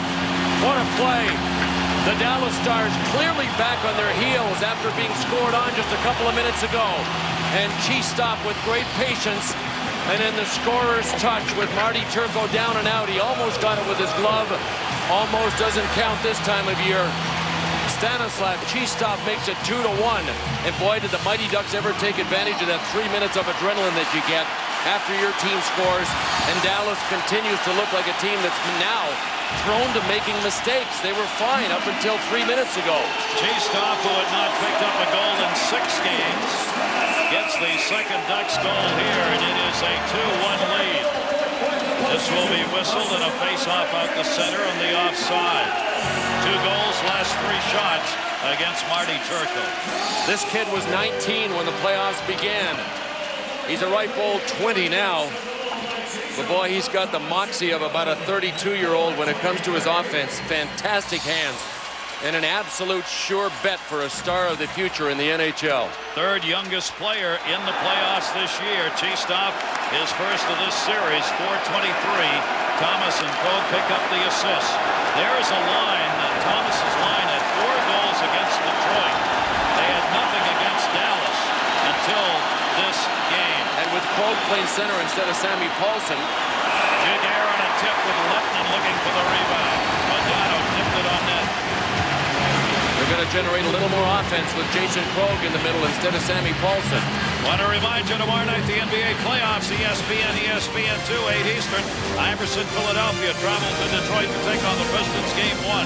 9 Eastern, ESPN2. Chris Webber, the Kings, the Mavericks did it. They moved on, all coming up tomorrow. So Mark Cuban will not have to fire the entire team. What a comeback that was. In behind the net, Morrow puts the hit on, tied up Sauer, picked up by Niedermeyer. Ruchin centering pass comes to center. Stars get back onside. Again, center. That one just blasted out of there by Sauer. And Boucher back at his own blue line. Over to Yuri Lettman on the near side. Lettman dumps it in. Keith Carney giving chase. Giguère played it off to him. Sauer was waiting. Instead it was sent the length of the ice to nobody. There'll be a touch up here. And this will be an icing call on the Ducks. All right, now the Mighty Ducks can flex their defensive muscles. See this? Daryl Sador just tripped when he was going down to catch a puck that was iced. He stepped on his own lace. And there is Kurt Sauer. We have not spoken much about him, and you know what? It's about time we say something about this gifted rookie. Yeah, I repeat, rookie. played more hockey than any rookie in the playoffs so far. He's 22 out of St. Cloud, Minnesota, came through Spokane where he played junior. But he has been an absolute tower of power and spends more time than any other Mighty Duck killing penalties. That's how much Mike Babcock believes in him. He has played tough and smart in this series. Haviland will move it out. He's got Krog in the middle. Haviland got a step on Turgeon. Shot that one in wide. Thomas centered it, went right off. The goaltender sticking out of there. A no-angle shot that ended up on Marty Turco. Turco back to play it. Leaves it for Robida. Robida looking into the middle. That's where it's being jammed up. Intercepted. Turgeon, no call on it. He let go of the stick, put his arms up in the air. Krug leaves it. Paulson. Paulson, centering pass will come all the way back to the point. That's where Haviland will clear it up around the dasher. Pope checked away along the near side. Thomas couldn't handle it. Got taken out of the play. Machacek good defense. Back the other way. Barnes shot it wide. Rebound will move all the way out to center. Thomas drops it off. Thomas was just getting up ice on the other end. Ducks want to change, though. So it will be shipped in by Jason Crow. And back to get it is Machacek. He reverses near side. Robina wants it clear. Can't get it by Oates. Second chance they do. Move through center. Muller. Muller one-handed that one in behind the net. Daguerre plays it up. Squires in a line check. At the line, he held in momentarily the captain, then he lost it at center. Oates had it, lost it. Tamayo took it away, dropped it to Schubach. Taken away by Oates. Oates brings it back in, got double team. Oates trying to drop it off Kent. Sauer trying to hold it in, did. And it'll be sent behind the net. Loose far side, Hatchet. Oates. Oates and Hatchet. That's not a fair matchup. They will play in the Stanley Cup playoff. And that's why the little guy's pinning the big guy in the boards. Look at this. On the war, shot got blocked to the near side. Sauer, chance deflected on net. Good deflection by Peter Sikora. Turco was there to block it. Almost intercepted Paul Correa. Zubov got it and sends it in. As the pace really heats up now, because you better believe the Stars know what's on the line here and find themselves down 2-1 in this second must-win game. And without a doubt, the Mighty Ducks have picked up the scent here. I mean, they want another one. They are up 2-1. They are up because of their 20-year-old Stanislav G-Star. Mr. Goodwrench, who is this one and only GM expert? Let me get this straight. He does brake work. Yep. Diagnostics. Yep. Wheel alignments. Yep. Root canal. Yep. Gotcha. And he replaced your tires. Sure did. Oh, that's good melon. What, does he wear a cape? A cape. Why would he wear a cape? Find Mr. Goodwrench at over 7,000 GM dealerships nationwide. You know, I could use a partner on this. Are you in? As long as I'm home by 7. Great.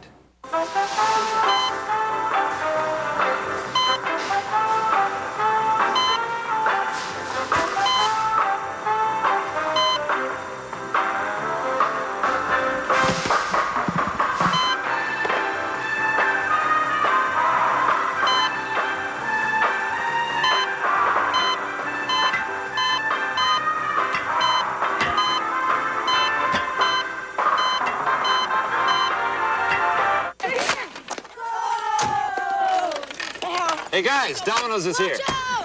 Sorry. Kids, give this man some air, please.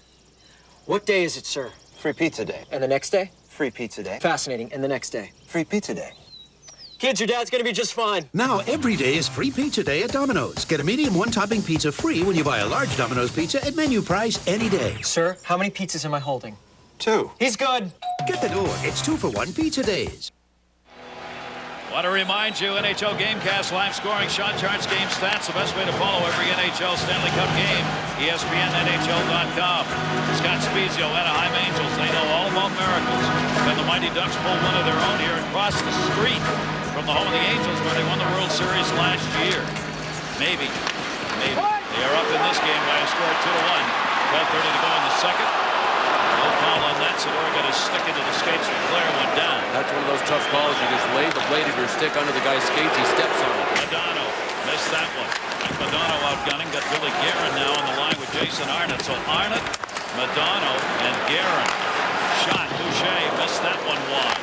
Sedora left it in the corner. And Dave Tippett's putting some firepower together as Guerin has gotten stronger as this series has moved along. And he physically is getting back into game shape. And you know this isn't a matchup that the Mighty Ducks want. That's why they're scurrying for a change. And out comes the Ruchin unit. And looks like Dallas will respond to it. Shots 5-2 here in this second period. 14-12 on the game in favor of the Stars. Soleil takes it behind the net from Keith Carney. Oh, Lebuck got hung onto. That's held in the zone. Good play. Lettinen save made. Lettinen got away without a holding call and ended up getting an offensive chance for his effort. Robbie Niedermeyer had a chance to clear. There's a second chance, and he failed twice. Modano held that one in. This time Carney just ices the puck. No, they say no icing. Wave it off. Marty Turco came back to hold it up. Both teams playing a little chess here in these line changes as the Buffers trying to get the matchups they want out there. That one gunned in from the blue line into the crowd.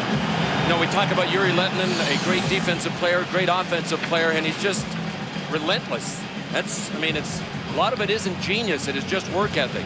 He was able to track down Ruslan Soleil, and then when Rob Niedermeyer turned the puck over, there was Lettinen for a good scoring chance on Giguère. Two-time Selke winner, a finalist again. He could win it for the third time, and he had a 31-goal season as well.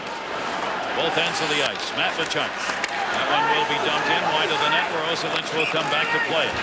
And that's going to be whistled. It's an intentional offside call. We'll check in with John and Barry.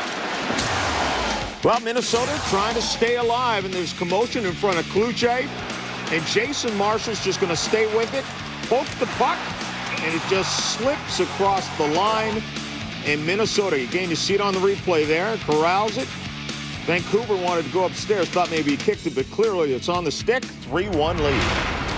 You know you're doing something right when Jason Marshall's scoring for you. Unbelievable. They're looking to take that back to Minnesota for a Game 6. Intercepted. Zubov takes it back. Keep in mind that series is one behind all the other series.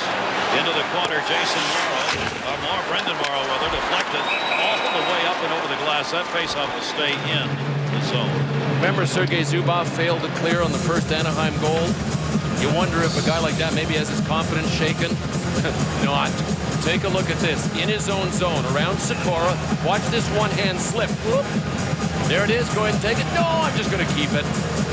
The guys on the bench, when Zubov starts his magic on the ice, half the time we're screaming, no, Zuby, no. And then half the time we're screaming, okay, great play. I mean, he is cardiac arrest every time he starts to wheel and deal. And he's been playing more than anyone else in this playoff season for Dallas, almost 31 minutes a game. To the point, shot blocked as Hatcher tried to get it through Paulson right there. Paulson tied Hatcher up on the centering pass. Moved back out behind the Mighty Ducks to Paul Correa. Correa had it swept at by Barnes, who stole it. Near side Lemieux. Lemieux had that one blocked and goes behind the net. It was Carney who blocked it. Centering pass, Correa will start it up. Paulson on the left side with it. Correa sends it in on goal. Turco batted that one away to Robita. Robita will turn up the far side wall or try. Matt Tkachuk takes it back in behind the net. Should Matt Tkachuk, 102nd playoff game for the veteran, moves it up to the red line. Sends it in wide of the net. 2-1. Ducks on top. The Ducks win, and this series is over. They move on to the conference final. Winner of this series will play the winner of the Wild Vancouver series. The East is set with New Jersey to play Ottawa. Oh, Barnes just took a shot in the face with a stick, and a penalty coming. We'll pick the call up when we get back. It's high sticking. The Ducks have a 2-1 lead, but a power play coming from the Stars. Stanley Cup playoffs, ESPN, presented by Nextel. ESPN HD, sponsored by Philips and Best Buy. That's you, but actually I thought Conway. I know A guy in the corner, big producer. What's his name? I don't know. You sure it's not written there? It's my agent in New York. Life's good when you're Eric McCormick. Hey, it's me. I'm in LA. The producer we had that meeting with last week. What's his name? It's Max Hoffman. Max Hoffman. Thank you very much. But life's better when you're Eric McCormick and you have the cell phone with a walkie-talkie. Coast-to-coast walkie-talkie service coming soon, only from Nextel.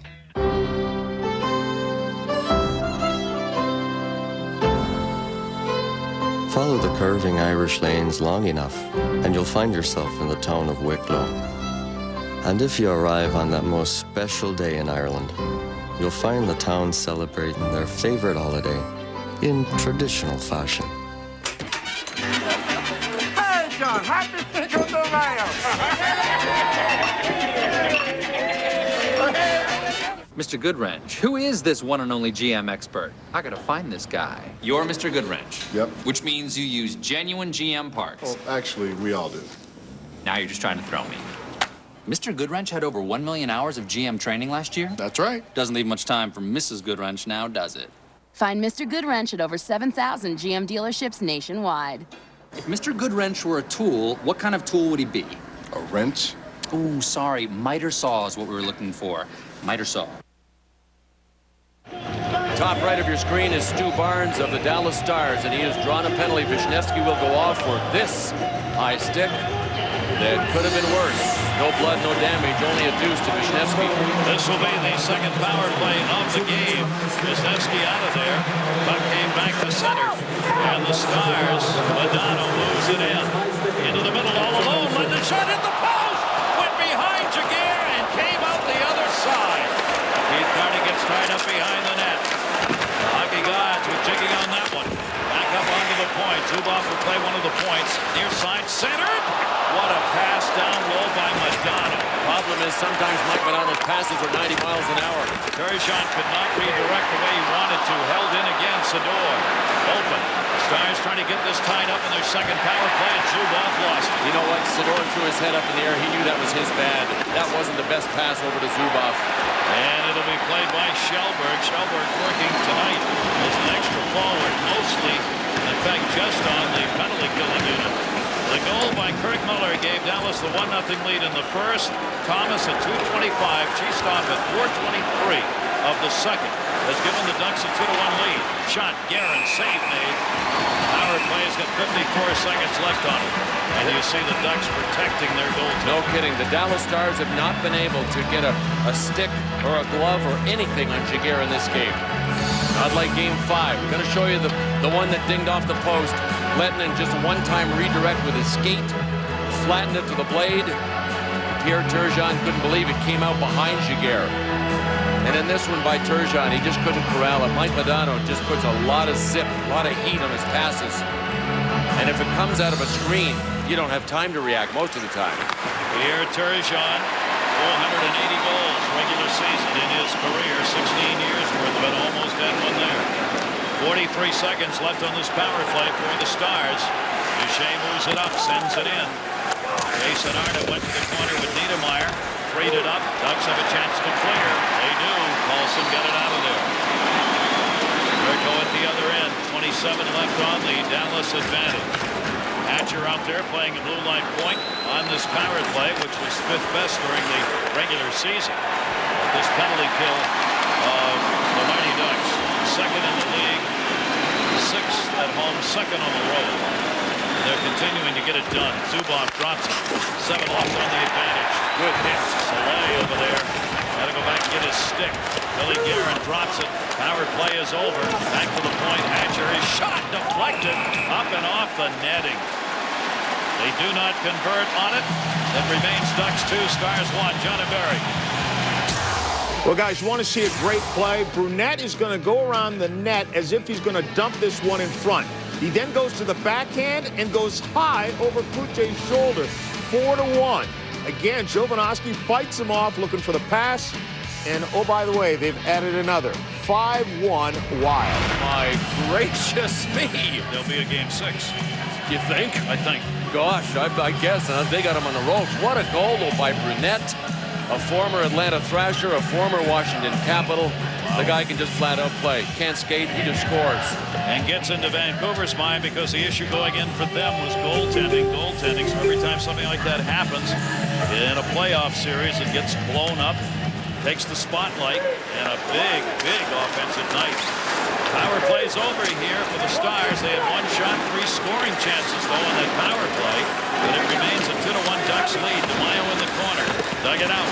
DeMaio comes to the dot. Goes to the point, just held in. Turned around by Matt McCuck to hold it inside of the net. It will be covered by Jaguar. He lost it, but the whistle had already blown. Boy, to me, this is a year of firsts, and I don't think they're done yet. I mean, Jaguar has faced 60 shots in 2 games so far in the playoffs. That's a first. Here are the teams that have advanced. We see Ottawa against New Jersey. That will be the Eastern Conference Final, and it will be either Vancouver or Minnesota against either Anaheim or Dallas for the Western Conference Final. Would the Minnesota Wild come back? Yeah. 2 consecutive series. Never been done before. A team down 3-1. And they got some play. They got a ways to go. Yeah, absolutely. Game 5, but they've got get a chance to move it on. If there's a Game 7 here, it'll be in Dallas. It would come on Wednesday. Those two teams, Vancouver, Minnesota, because they're a game behind, will play on a Thursday, Wednesday and Thursday if necessary. They'd have to play back-to-back games 6 and 7 if it went that far. Move back up by Thomas. In the middle, center it. Locked away Turco. Wasn't too sure where that one was going to end up. Turco wasn't as he reached out to get it. Zubov takes it back behind the net. Cheesetoff the hit. Thomas centered again. Cheesetoff redirected, but it went to the side of the net. We probably see a little more Sammy Paulson on this line instead of Jason Krog for Anaheim, since the Mighty Ducks have the lead now. And behind the net, Zubov, he and Turco try to coordinate how to handle the puck there. 6:47 left to go. Period number 2. Ducks with 2 goals in this period to take the 2-1 lead. Remember, Gary, the first period, the first 3 minutes, I thought the Ducks looked like they had the jitters. They seemed to be playing not to lose. They were back on their heels. That evaporated very quickly, and now with a 2-1 lead, they look like a confident team. Kirk Muller sent it in. Kapanen behind the net. Got it to DeMaio. DeMaio gets tied up by Soleil. Worthy of note that Ruslan Soleil is noted for being a really tough guy who picks up a lot of penalties. He has not been that way. He's played very disciplined hockey here in this series. And he's got a nasty streak going on about it. Still plays hard. He plays hard, but he hasn't done bad stuff. Those bad penalties that he's picked up in previous seasons have not happened here. Move back in. Robota got it into the zone. It was knocked away from Kapanen and out of the zone by Hamelin. There it will be turned over at center. DeMaio coming back to get it. Ozelin's touched it up. That prevented the 2-line pass. He played off the near side boards. Held in. Robota goes deep. Looking out in front. He's got Kirk Muller in the net with Jaguar again. A lot of battling. Shot. DeMaio score! Deflected up and in over Jaguar. It counts, and it's tied at 2. And I think it was Nico Kapanen. The highlight reel continues for Nico Kapanen, the rookie for Dallas. Oh, my gracious. He's got the assist on the goal before this one. And now a beautiful deflection. But look at Robota. Robota made this happen by going in deep and coming around. The guy covering for him on the blue line was Robbie DeMaio. And if this ain't a thing of beauty as far as the deflection is concerned, I don't know what is. But credit the Dallas Stars for adjusting. Robota deep, DeMaio back, launched a knuckleball. Kapanen with a bit of wood on it. Off the shaft, huh? Yep. Right up and in. Back the other way, Leclerc, big save, rebound, Rochin over the net. Steve Rochin had Turco down, but he shot it over the net. Gary Letnick clears it out. This game is tied at 2. Modano in the middle, Mike Modano trying to get a shot off. Got knocked down, can't believe there wasn't a call on it. Leclerc stripped of the puck by Morrow. Tried to send it back in. Modano comes to the near side boards. Takes a look. No green in the zone. Dropped it off for Hatcher, who missed it. Backed up by Morrow, who sends it in. So far from done here, as this one's tied at 2-2, as Kapanen continues to have his magnificent playoff season. His 3rd of this series, his 4th of the playoffs for the rookie DeMaio, and Mapachuk the assist at 14-20. Niedermeyer shot. That gets blocked into the corner. Blocked by Zubov. Picked back up by Hatcher. Hatcher to Yuri Letnin. Little jump in their step now for Dallas after they get that goal. Wisniewski came back to play it. At center, Cheesetoff. Cheesetoff gains the red, ships it in. Goes behind the net, Turco. A ton of chances for Turco to handle a puck in this game. Good pass. Kirk Muller just tipped that up. Ice Jason Arnott to the net. DeMaio with the puck. Leaves it. Hatcher open shot. Deflected through a screen wide. May have hit Wisniewski, who was down in front. 3-on-3 the other way. Now 3-on-4. Thomas shot close. Save and held on to. Wide open hockey. 2-2.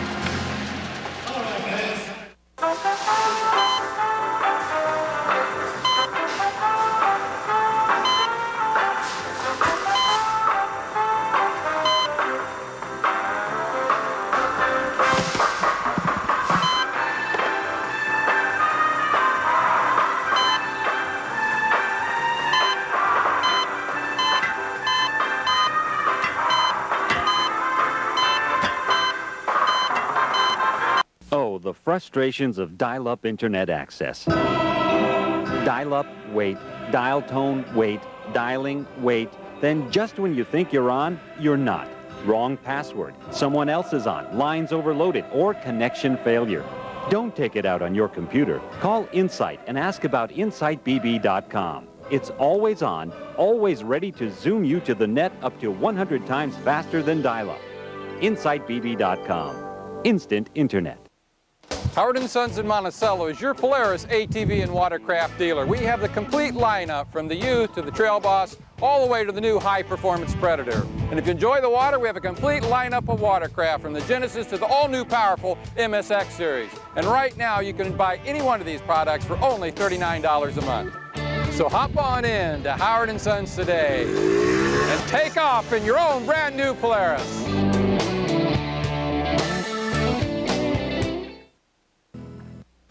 Well, this kid seems to be unfazed by all of this playoff stuff. Nico Kapanen has scored 3 of the last 4 Dallas goals. He has an assist on the other one. He came into his own all of a sudden before Game 5 when his regular line mate, Yuri Lettinen, and fellow countryman, they're both from Finland, was taken away and put on another line. These guys are inseparable. They drive together. They sit together on buses and planes. And Nico announced to the world that he can handle this game on his own. He only had 5 goals during the regular season. He already has 4 this playoff year. That one is cleared around the net. Hadelet had a piece of it.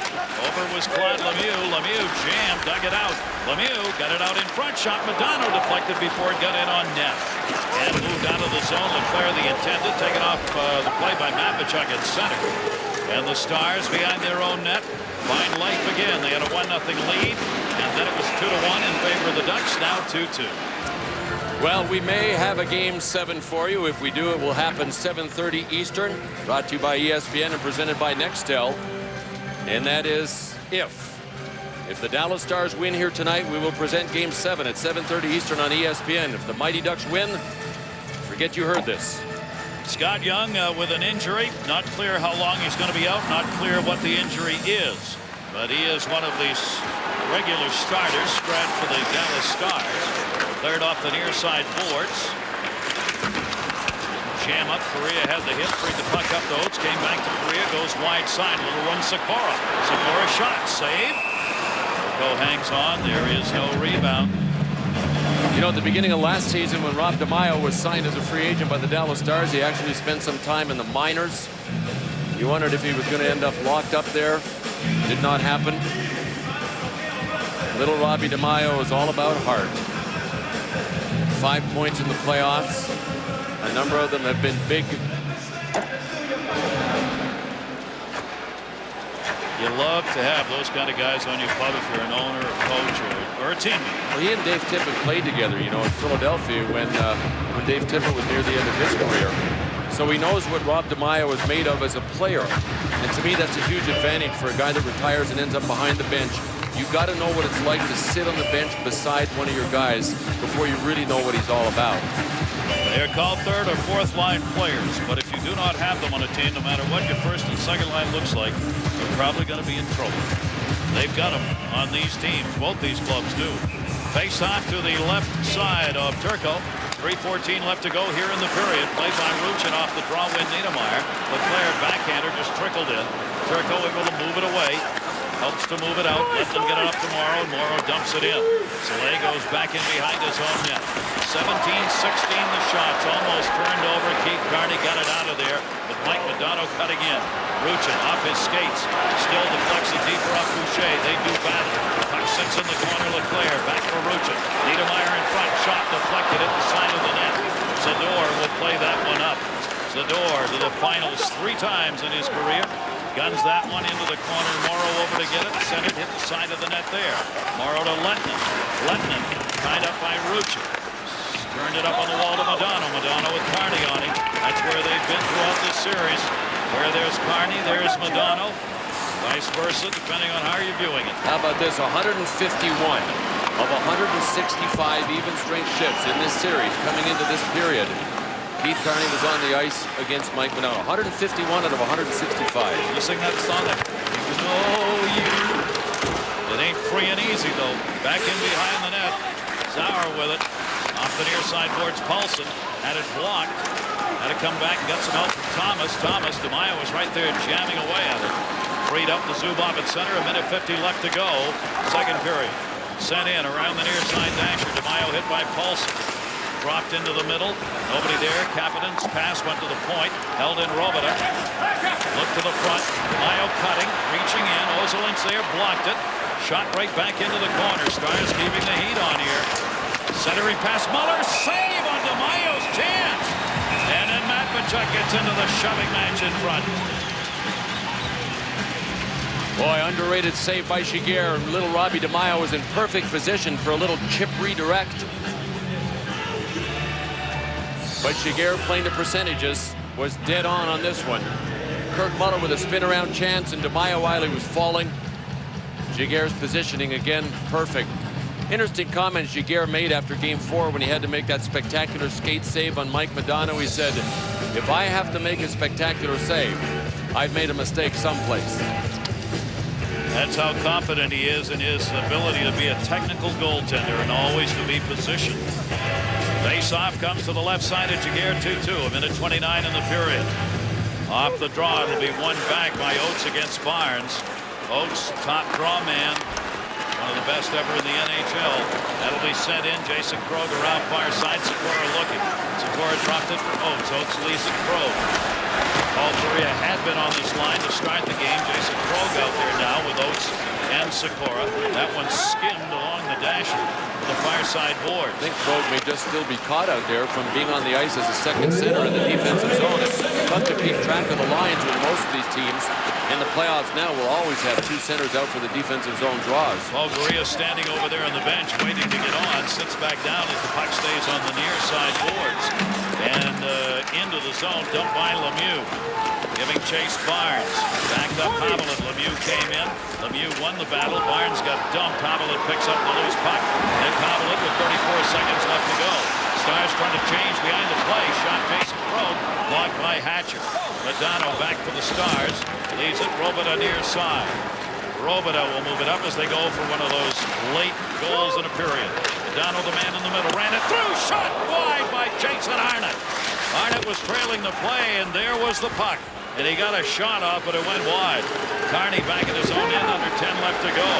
Muller, Kapanen have the goals for the Dallas Stars in between. Thomas and Cheestop scored for the Ducks 2-2, and that's how we will go to the third period.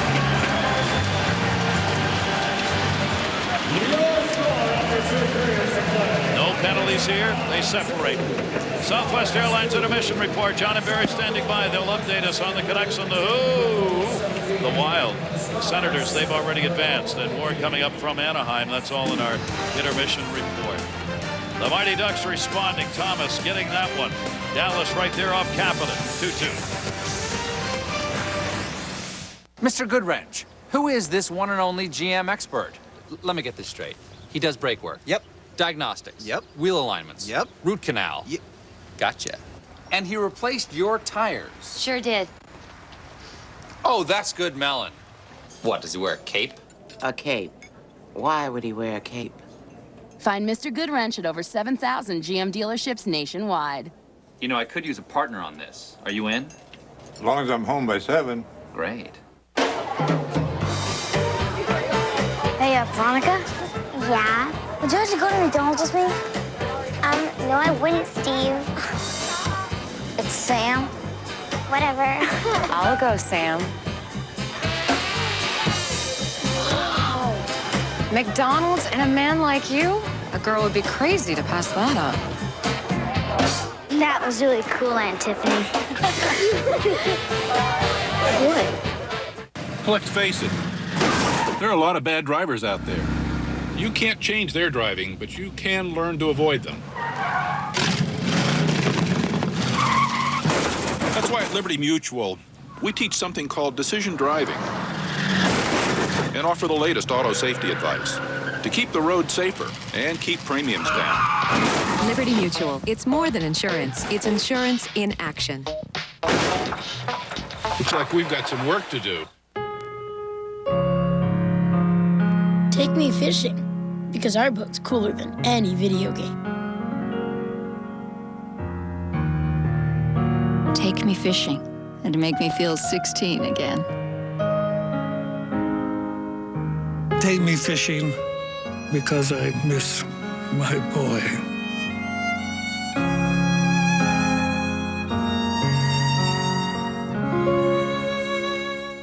When you leave this building, you will be endowed with all my powers. All the powers of God. This Memorial Day, the guy next door, I've never seen the moon that big. we really shouldn't waste it, gets his shot at being the man upstairs. Sam? Jim Carrey. Bruce Almighty. Rated PG-13. At theaters Friday, May 23rd. Welcome to the Southwest Airlines Intermission Report. Welcome to the studio, John Saunders and Barry Melrose. And you could really see Anaheim pick up the zip once they got that goal to tie things, but Dallas just weathers the storm. Well, the line that's killing Anaheim is that DeMaio line. Every time they step on the ice, they're dangerous, and that has to be addressed because they're getting chances and scoring goals, and they were the one that finished up the last game with a goal that won the game. So they got to stop that line. They're putting lots of work on Modano, but he's not dangerous right now. It's DeMaio, Muller, and Kapanen. But should we be surprised that DeMaio's having such a great day? His offense doesn't get enough credit. He was a big scorer in junior, big scorer in the minors. He can put the puck in there when he gets a chance. But it's also the 5th of May. Cinco de Mayo. You would expect him to be that good. The Wild and the Canucks in Minnesota just trying to find a way to stay alive, do what they did in the first round, which is win 3 consecutive games to come back. Dowd sends it to the net. It goes right to Richard Park. He drops that one in. Minnesota has a 1-0 lead. Well, right away, Vancouver makes a nice play. It goes to Naslund, which is never a stupid thing to do, and he just throws the net through traffic. Klats in front of the net, lots of bodies, puck goes in. And then Cliff Ronning just tees this one up and lets it fly. His first of 2 on the day. Traffic, traffic, traffic. Look at the goaltender, Kluche, trying to pick up the puck. He never did see it. Went right under his arm. Now watch this goal. This is beautiful, John.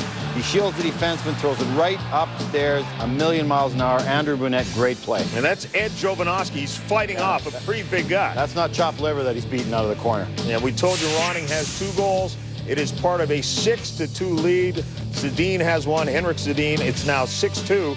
The Wild, again, for whatever reason, they get themselves down 3-1 as they did at Colorado. They came back and won 3 straight. Hard. I can't speak enough of this team, what they're doing. A lot of teams are just quit and roll over. Not this team. They're going back to Vancouver. All right, back to the East where the Flyers and Senators trying to finish this one off. Roman Cechmanek, he has a couple of shutouts, but he has been definitely human the rest of the way. Havlat, nice move there to Schaefer, 1-0. This was not Roman's fault at all. You see Havlat make a great play on his knees. Cechmanek's got to respect his shooter. Nobody comes back and picks up Schaefer going to the front of the net. Things got worse for Philadelphia. But this is the one that really took the wind out of the sails. This is one he has to make the save. It's shorthanded. It's down the wall. There's no way that goal should be scored at playoff time. And Fisher gets the goal with that one. And save right there for Cechmanek, but Alfredson is there for the rebound. It's 3-0. Some bad power plays right now. Some bad penalties, undisciplined penalties by Philadelphia. Alfredson had a great series, gets the goal. And so the Senators win it 5-1. They win this series in 6 games. They go on to face the New Jersey Devils. But first, before we talk about that, let's take a look at Roman Cechmanek. Well, he stopped everything in the 2 wins, and he stopped very few things in the 4 losses. Well, the number that is just unbelievable is the .822 save percentage on the losses. That if you had kids and they brought an .822 home in their marks, they'd be going to summer school. That's the bottom line. He just didn't get the job done in those 4 losses, not at all. And of course, as we mentioned, up next it'll be the New Jersey Devils, Ottawa's offense against the Devils' defense. Stick around. Back with more of the Southwest Airlines Intermission Report. This Intermission Report, presented by Southwest Airlines, the official airline of the National Hockey League. I love the way you've decorated in here.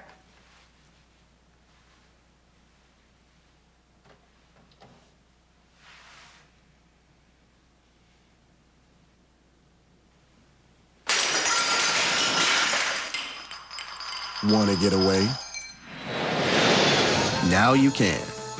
Fly Southwest Airlines for just $39 to $99 each way when you purchase by May 12th. You are now free to move about the country.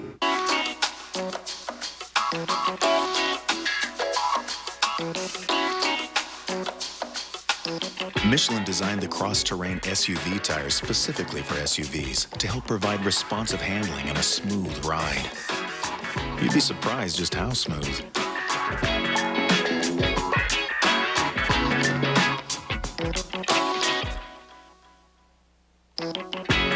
Michelin, because so much is riding on your tires.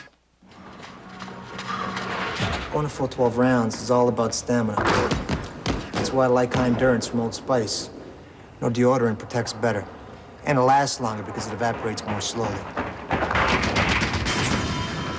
Want proof? If you're not convinced, Old Spice will buy you a stick of your old stuff. Let me put it this way. High endurance lasts longer than I do. I'm working on that.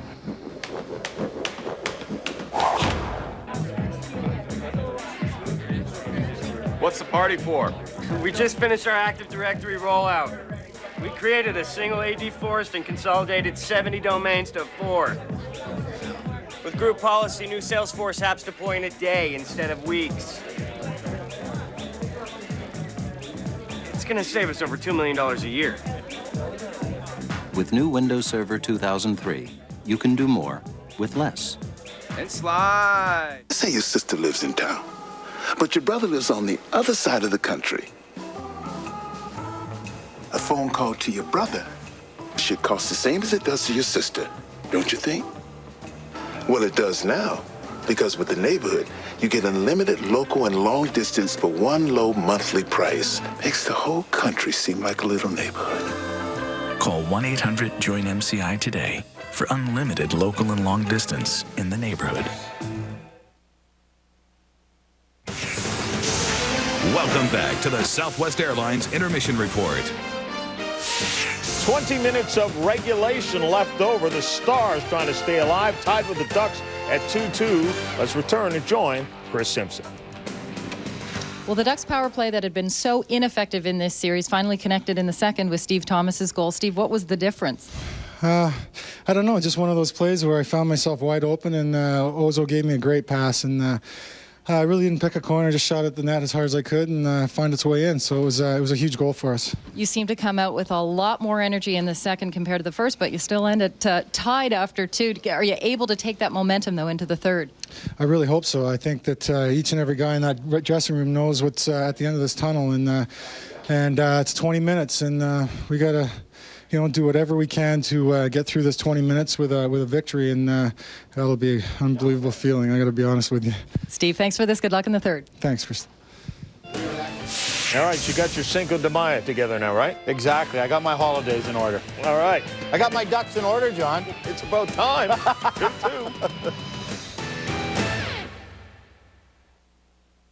You too.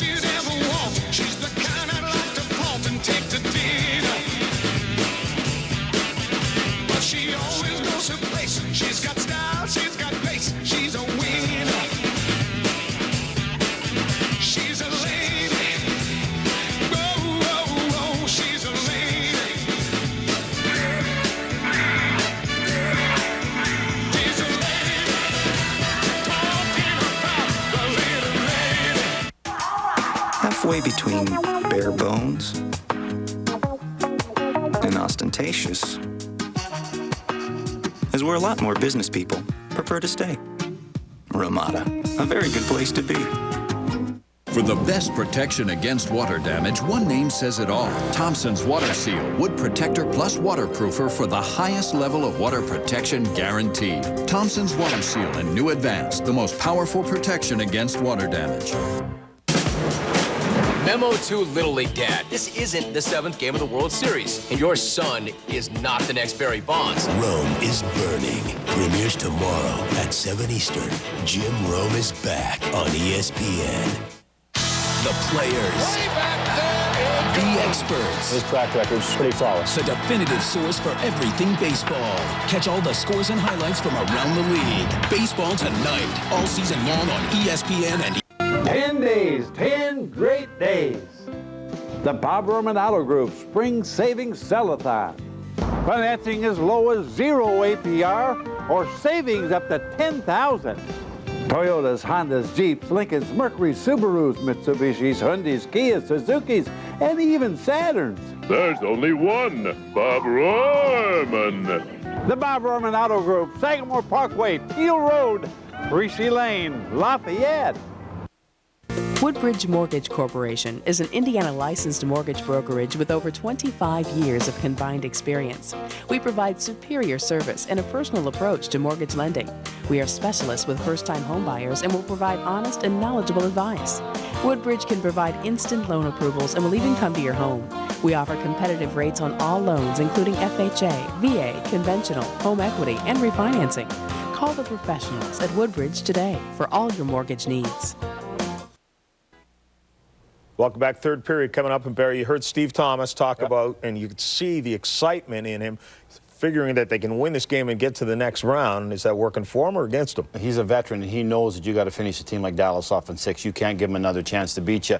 But this is where I think Paul Correa's got to come to the forefront. I mentioned it before. He's the most talented player. He has had a quiet series. He's got to come and do something for the Ducks. On the flip side of it, Dallas, I love the way they're playing. They're playing Dallas Stars kind of hockey. That means me and you are probably going to be here most of the night. Oh, thank you very much. We've already had. And I'm an analyst. We've already had a 5 overtime game. We're going to get one more. I want to remind everyone that then at about 8:30 this morning, following the Wild and Canucks, that game will be over. John Butchergrass, Barry, and Ray Ferraro, the Senators and Flyers post-game reaction as the Senators are set to take on the Devils.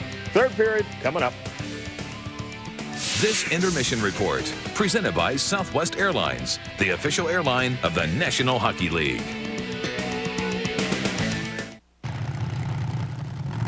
Hey! That thing got a Hemi, right? Yeah! Well, now I got a Hemi, too! But I got something you don't got! Check this out! Dodge Ram 1500. The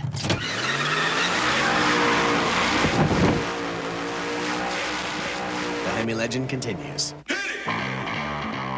Grab Dodge's 770 powertrain limited warranty. Ford, Chevy, and Toyota don't match it. Oh yeah, summertime. Flip-flop, small top, party bumping non-stop. So much ice in my cooler, you think I was a jeweler. Bling, catching rays, making plays. Someone got more zap than a microwave. Date blue eyes, green eyes, brown eyes too. All the honeys checking who? The king of Malibu. The silver bizzle. I had lotion on my hands. I burn easily.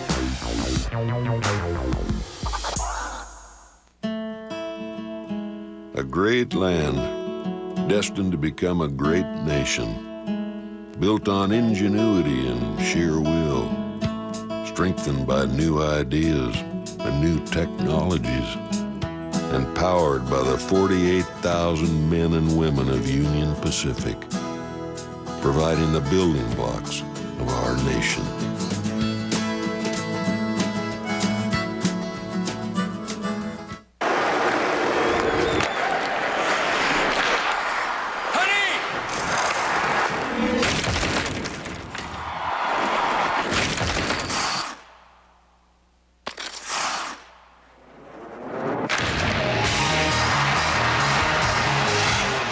Isn't it? For in-your-face home theater action, come to Best Buy. From Sony Plasma TVs to Bose Surround Sound, we'll help find the system that's right for you. Get into the action at Best Buy. Introducing new body wash from Old Spice. Put my love to the test. It has a dual action formula, so you'll get really clean, smell really great. Hey Ben, need help with your anatomy homework? New body wash from Old Spice. Hey, you're gonna love this new quick rent at National Car Rental. When you get to the airport, they let you choose your own car. Whatever make and model you want. Whatever color you want. You can walk right past the counter. And you don't stand in any lines. All you need is a major credit card and access to the internet. You rent online at nationalcar.com. They ought to call it quick and easy. Bypass the counter. You don't have to stand in line. Choose your own car. Click, click, click on the computer. It's all about me, Rent. Huh? Choose the rental car company that lets you choose your own car. Quick rent at nationalcar.com. Coming up on SportsCenter, can the Spurs finally find a way to beat L.A.? Decision day on Larry Eustace, and our coaches being held to a higher moral standard. The roundtable discussion on SportsCenter after the game on ESPN. Stanley Cup playoffs on ESPN, presented by Nextel. This ESPN exclusive presentation brought to you by Nextel. Life's better when your cell phone has a walkie-talkie. And in part by Rocky Mountain Cold Coors Light. Cold, down, easy. And Dodge, the official road team of the NHL. Grab life by the horns. Dodge.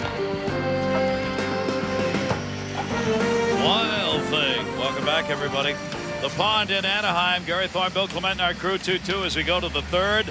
The Mighty Ducks can wrap it up with a win. The Stars' victory would send it to Game 7. Game 5. A man named Nico Kapanen came into his own. He scored 2 goals in Game 5. He is still a rookie.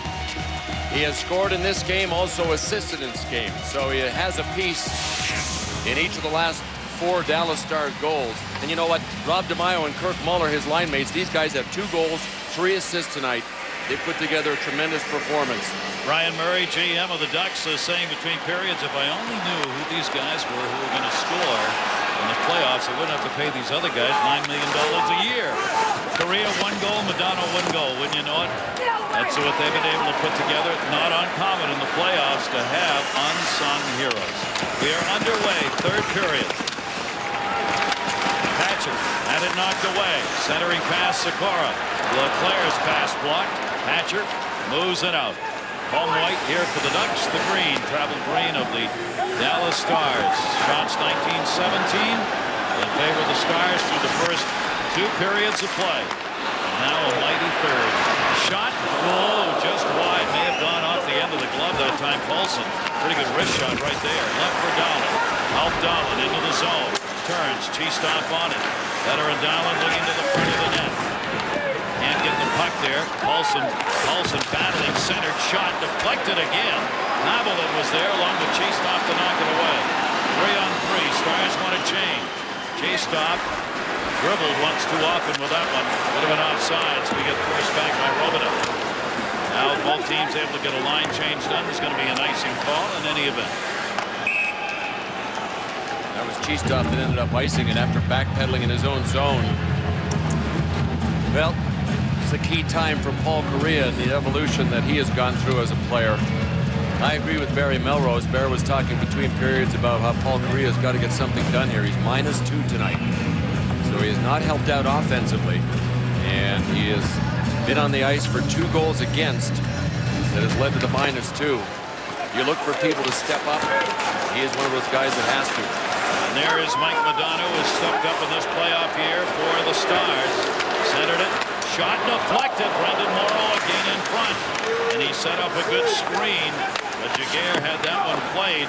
Steve Ruchin drops it near side. Race for it. Sador will win it. Sador chipped it back the other way. Ducks were changing. Modano back for Morrow.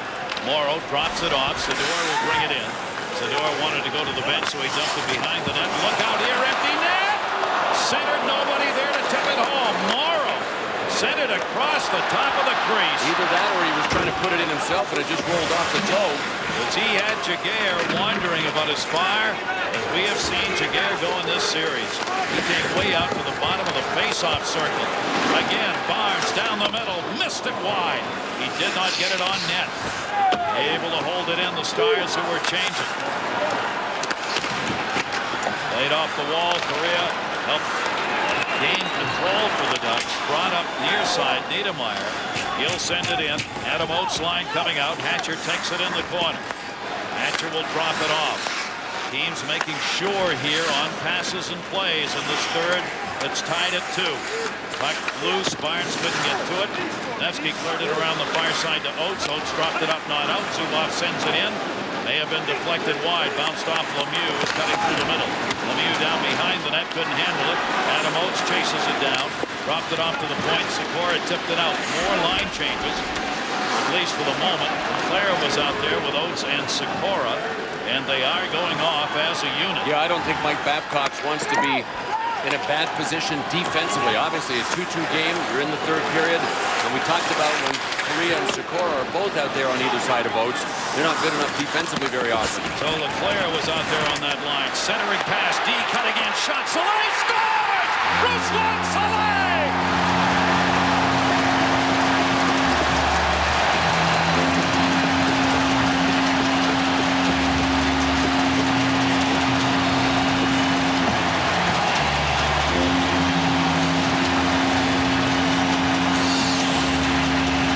A gigantic goal by Ruslan Soleil.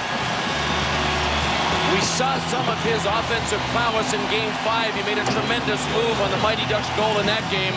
but here he pulled it into him to make sure that he would miss Robbie DeMaio, who was sprawling in front of him.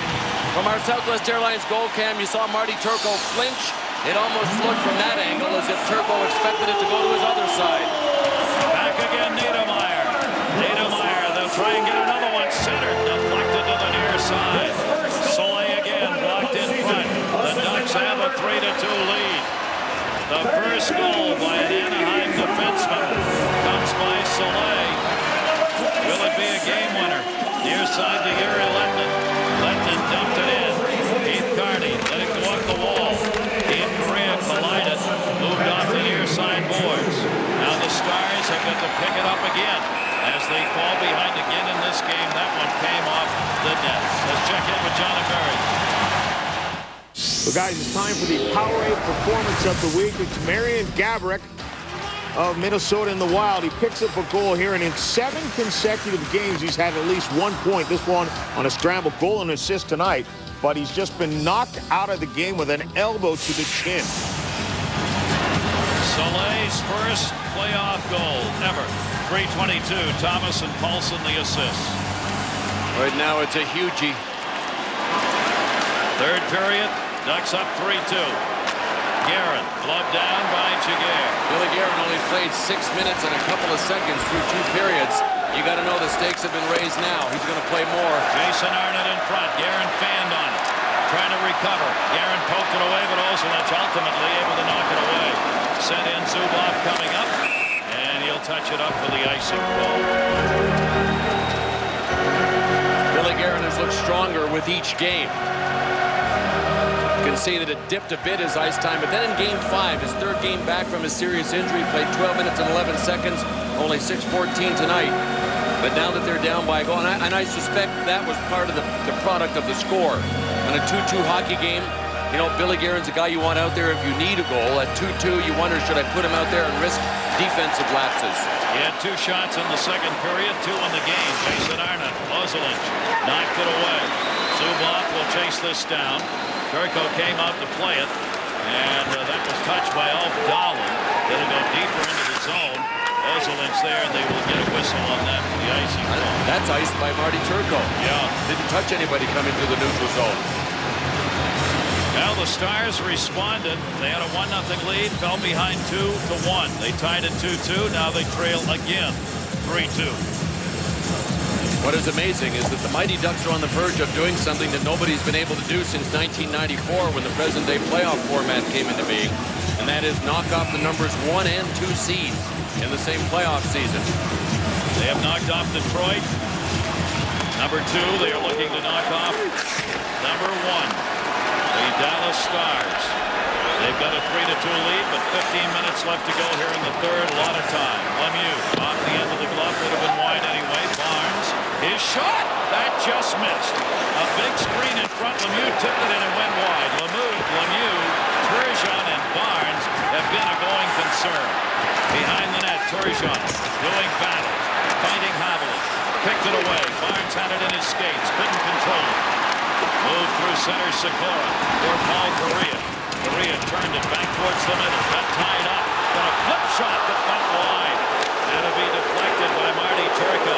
Oates trying to center. It now gets real tough out there to get anything done. Near side boards. Turgeon's attempted clear, blocked into the zone.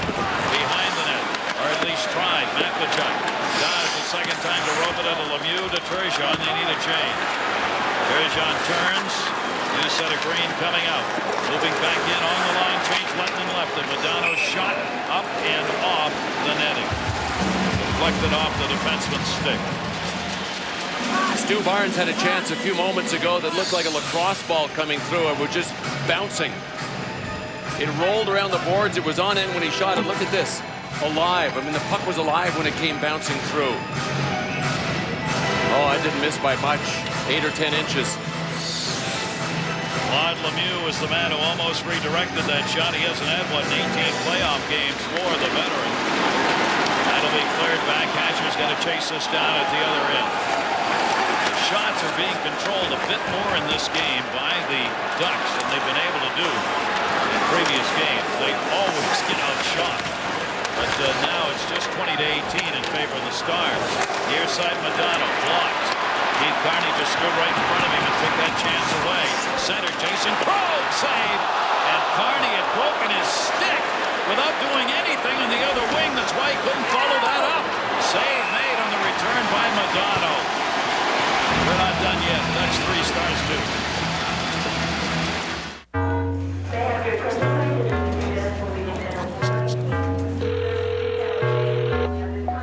Hey, honey, I got on that earlier flight out of Boston. Can you still pick me up? Sure, I'll be there. Great, I'll see you in LA. Life's good when you're Kristen Davis. But life's better when you're Kristen Davis and you have the cell phone with a walkie-talkie. Hello? Coast-to-coast walkie-talkie service coming soon, only from Nextel. She's all you'd ever want. She's the kind I'd like to flaunt and take to dinner.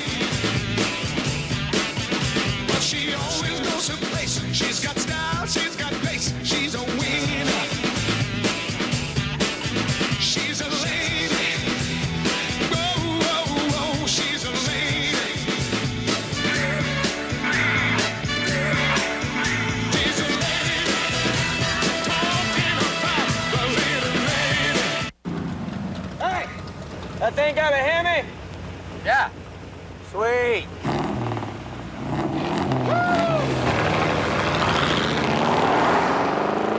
The all-new Dodge Ram Heavy Duty. Did you mean the Charger? Because, you know, that's got a Hemi, too. Now with a 345 horsepower, 5.7-liter Hemi Magnum. Ram Heavy Duty. Enough muscle to grab Motor Trend's 2003 Truck of the Year award. NHL Gamecast, live scoring, shot charts, game stats. Best way to follow the action every Stanley Cup playoff game. NHL Gamecast at ESPN or NHL.com. Well, the fans, they want to celebrate. Not yet, though. Jaguar getting a little work done on the jersey. Good move by Paul Dvorsky. If Jaguar goes to the bench for equipment repairs, he's got to come out. Well, he gets a break there. Faceoff will come to his right. 3-2. Ducks lead. Chance to wrap it up. Shot deflected all the way to center. Chased down by Boucher. Paulson on his back. Sador went behind the play. Puck went to center. Bounced off Tork Muller. Has got a goal in this game. Right along the blue line. Loose. Battle for it there. Thomas trying to dig it out. Soleil got it. Sent it in. Line of that on Turco. Keep in mind this Ducks team never gone to the conference finals before. They've won one series round in their history against Phoenix and lost in that year to Detroit. Now battling back here, trying to move on to the conference finals. Back for it. Oates dropped it. Couldn't handle DeMaio. Back behind the net. Ozolin right through his own paint. What's that? Sador shot. Yikes. That was just Jiggy. Didn't see this way. Shoot it out this way. That was Ozo being Ozo. That's right. Centering pass again. Zubov was cutting. Zubov hustling to get back. Sikora with the puck. He does get back. Sikora looking into the middle. Shot tipped. What a save made. Leclerc cutting. Deflected it and Turco had position. Tap on the pads between Sikora and Leclerc. Peter Sikora made a great play here. He decided to take it wide because there was room instead of forcing the puck into the middle, and then he just lofted a nice little backhander. Good positioning by Marty Turco. And this was a nice, easy one to get a piece of because it was floating in nice and slow for Mike Leclerc. We'll see what the Mighty Ducks do here. They're not showing any signs of going into a shell. Their game starts with an aggressive forecheck. That is how they set up their team D, is with a big forecheck in the other end. That's Jason Krog down there doing just that. Came to the point, shot, glove down. Turco faked and clears it up the near side. Looked like a center on a high post. That'll be dumped in by Alfdalen. Far side Guerin. Knocked away Sauer up to the point. Zubov would handle it. Dahlen's going to cover it. Alfdalen drops it in the middle. Ducks changing it up on the fly. Arnott, Guerin going wide side trying to find Zubov. Zubov, his shot partially blocked. Held in though by the Stars. Willie Guerin left it in the corner. Dahlen comes around. Shot to Guerin. Shot save. Rebound shot. Covered with Jason Arnott getting the last chance.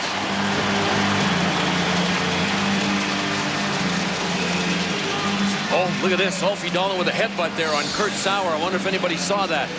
Besides me, I mean. Ulf Dahlin with a great display of board work, doing his duck walk that he uses to come out front. Jason Arnott couldn't corral the rebound, but it looked like Ulf Dahlin made contact with that headbutt. Guerin thought so. Watch this. Kurt Sauer had Ulfie Dahlin, got him right in the nose. Last time I checked, that's a penalty. And it hurts. Oh, right on the bridge of the nose. And he's got the visor on. Double hurt. Gets away with it. Ducks lead it 3-2. 11:43 left here in the third period. Winner of this series faces the winner of the Wild Vancouver series. And the Wild were running away with that one tonight. Cleared out. Length of the ice. Turco will come back directing traffic. Had Robita coming back with him. Robita miscommunicated. Held in by Thomas in the middle. Shot. Paulson blocked by Matvichuk. G-stop. Matvichuk there to take it away. Up the near side. Intended for Turgeon and a reach for it. Icing call on the touch. Our Old Spice storyline from Arrowhead Pond in Anaheim. Thomas, 2 assists tonight and a goal. Kapanen, he's got a goal and an assist, 5 points in the series. And our Old Spice relay, the great goal by the Belarusian Ruslan Saleh. Love what he did, pulling it into his body to get it out of the way of Robbie DeMaio. Our Old Spice storyline and replay. The Mighty Ducks now 11 minutes and 18 seconds away from advancing to the conference finals for the first time in their franchise history. First time goals, Thomas, G-stop, Saleh in this series. They've all scored here tonight. Unsung heroes. And there may be more to come. Dropped off in the corner. Chased down. Hamlin put the check on Crow, who helped free the puck up. Lettinen got it out in front. Taken away, Paul Correa lost it. Lettinen picks it up. Carney's on him. Gary Lettinen along the wall. Carney took it away. And Correa dumped it out to center. Correa picks it up. Makes a move into the zone. His shot save made. Rebound. Backhander. Got blocked out in front. Ruchin had the chance and hit a defenseman. Cleared back to Modano. I'm telling you, I would have to see Paul Correa's shot in super slow-mo to have even seen it. It was that hard. Sharp angle. But he just wanted to get the carom out front. It almost worked. Here's a race. Turco won it up to Hatcher. Hatcher cleared it ahead. Sent Hatcher. Shot. Garrett trouble with it. Promptly. Saleh there to pick it up. You can feel the intensity and the pressure on the Stars right now. Turco trying to move the puck coming out further than he has at any time in this series now to try and get it started up ice. You can sense the tension in the stands, too. Yeah. They know a 1-goal differential there with over a half a period left to go. Winding it up. Muller's up the near side. Kurt Muller is shot. Partially blocked. Bounces. It's held on to. The Ducks lead at 3-2. You're watching the Stanley Cup playoffs on ESPN, presented by Nextel. Hey, Don! Hey, what's up? You going to Tommy's party? I can't. I'm working. Oh, break. The Dodge SXTs. 4 cool cars. And you won't have to work 2 jobs just to buy one. Don, you made it! I like your hat. Grab Dodge's 770 powertrain limited warranty. Ford, Chevy, and Toyota don't match it.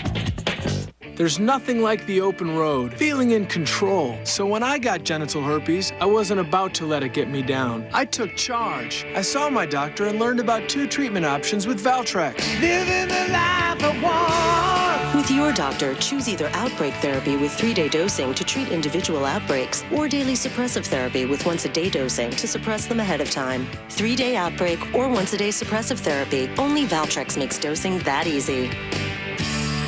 There were times in my life when I treated each outbreak, but now suppressive therapy is right for me. Living the life I want. There's no cure for herpes, and even with therapy, it's possible to spread herpes to others. Valtrex may not prevent all recurrences.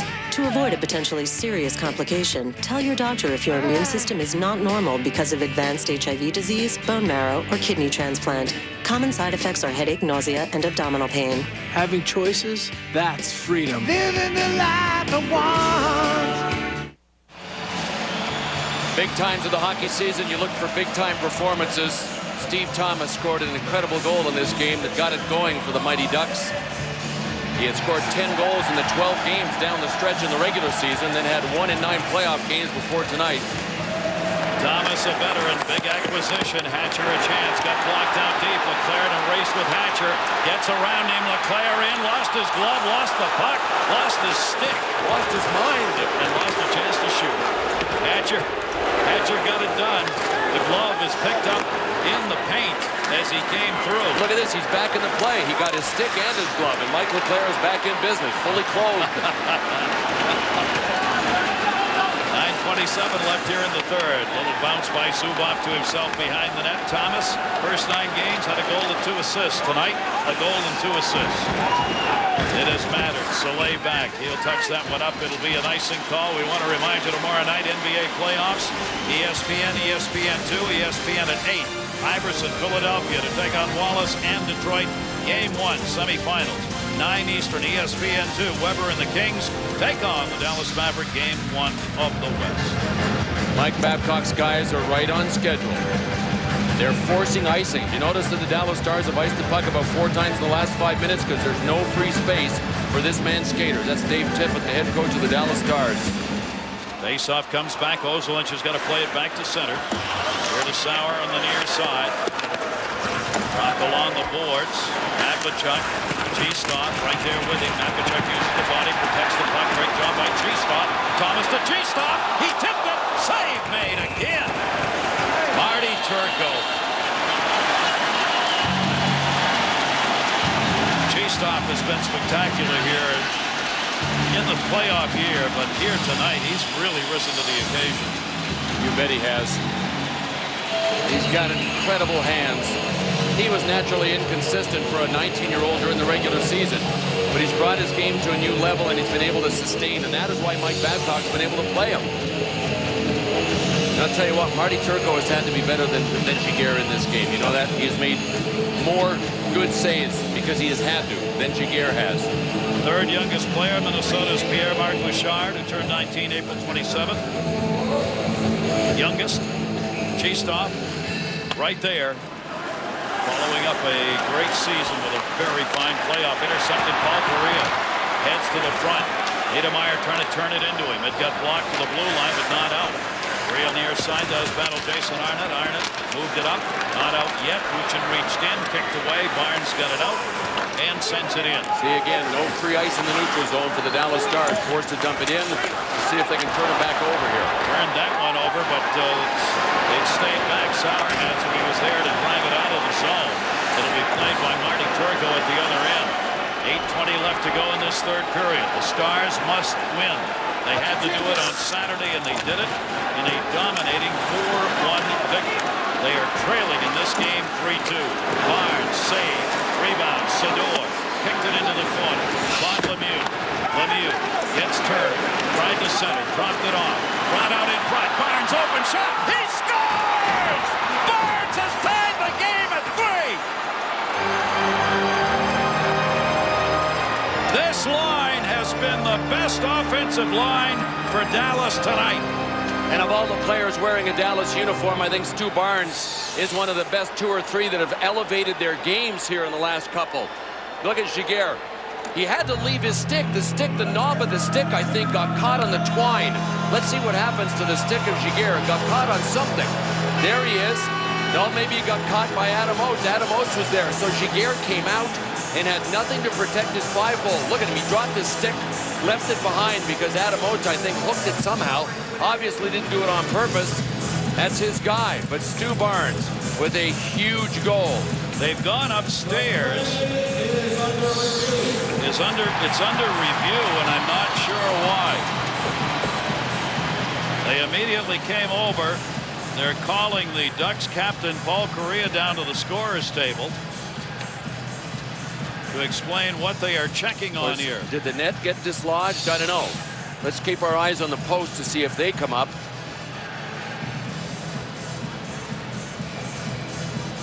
The net, was it up in the back? No, I don't think so. Well, it did. It was shaking. Yeah, I mean, that may be it. It did not come off the pegs. No, but as we saw earlier in this series, Steve Thomas will tell you it doesn't have to come off because he had one in the third overtime period of game 1 that was disallowed. Wow. See, he said that's an expletive goal. You don't want to be upstairs on this one right now, I'll tell you. This is a big call. They'll take a look at it, and obviously they're spending a long time on it. One more look at it. You know what? Claude Lemieux looked like he reached around and actually hooked Giguère's stick out of his hand. It wasn't Adam Oates that tied it up at all. Claude Lemieux reached out with one hand on his stick and hooked Giguère's stick away from him, and that's not what they're reviewing. They can't call that upstairs. So we're looking. The rule reads, Rule 57, in order for a goal to score, the puck must cross the line with the goal frame in its proper position. By the letter of the law. If it's up, yes, then it's not in its proper position. It has to be down on the ice. But that was so close, and the question is, did the puck cross the line even if the net was not in its proper position? Did it cross the line first? And obviously this is a vitally important call here. Let's take a look at the net again. Here comes the puck. Boy, I can't see the net moving from that angle. No. And that's what's taking so long. They're looking at all the angles they can get. See there, it looks like it rocked. It did rock, but it rocked after the fact, didn't it? From our game angle. In. Oh, yeah. Oh, boy. Wait a minute. That angle looks worse. It barely shook. That looks really like it's an issue from that angle. Could the Mighty Ducks get bitten by this rule twice in one series? That's a. Oh, my gracious. That is such a tough call. They have officials upstairs from the league, supervisors. Jim Christensen, who's here tonight. Jim will be up there with a video replay judge, taking a look at this from every angle. And being as important as it is, they'll take all the time they need here to make sure this is right. Yeah, they want to get this one right for sure. Well, you're right, Gary. From that angle, it looked like the net was jarred as the puck was crossing the line, but it's so, you got to slow it down and go frame by frame to see when the puck crossed the line. There's no question the net moved. The question is, was the puck across the line? The other thing is, the net could have come back down, and then the puck crosses the line. That's okay. I'm not sure that they have any other camera angles that we don't you have. All we got. Yeah. Nice and slow here. The shot, no stick for Giguère. That was the key on the play. Boy.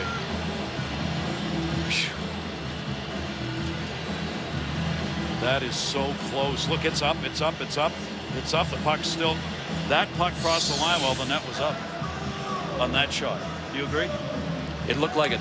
It looked like from our vantage point, the right post, yes. That side of the net. That it was moving when it crossed the line. Yes. Yikes. Stu Barnes. An eternity here for both of these teams. Oh, man. The other thing is, now let's go back to what we've talked about before, Bill. When you go to a video replay, it has to be decisive if the official on the ice has made a call. Yes. If the official on the ice has signaled goal, then the video replay must decisively show otherwise. Here we go. We'll see if the Dallas Stars are going to be a victim of the same rule that got the Mighty Ducks in Game 1. No goal. Oh, my gracious.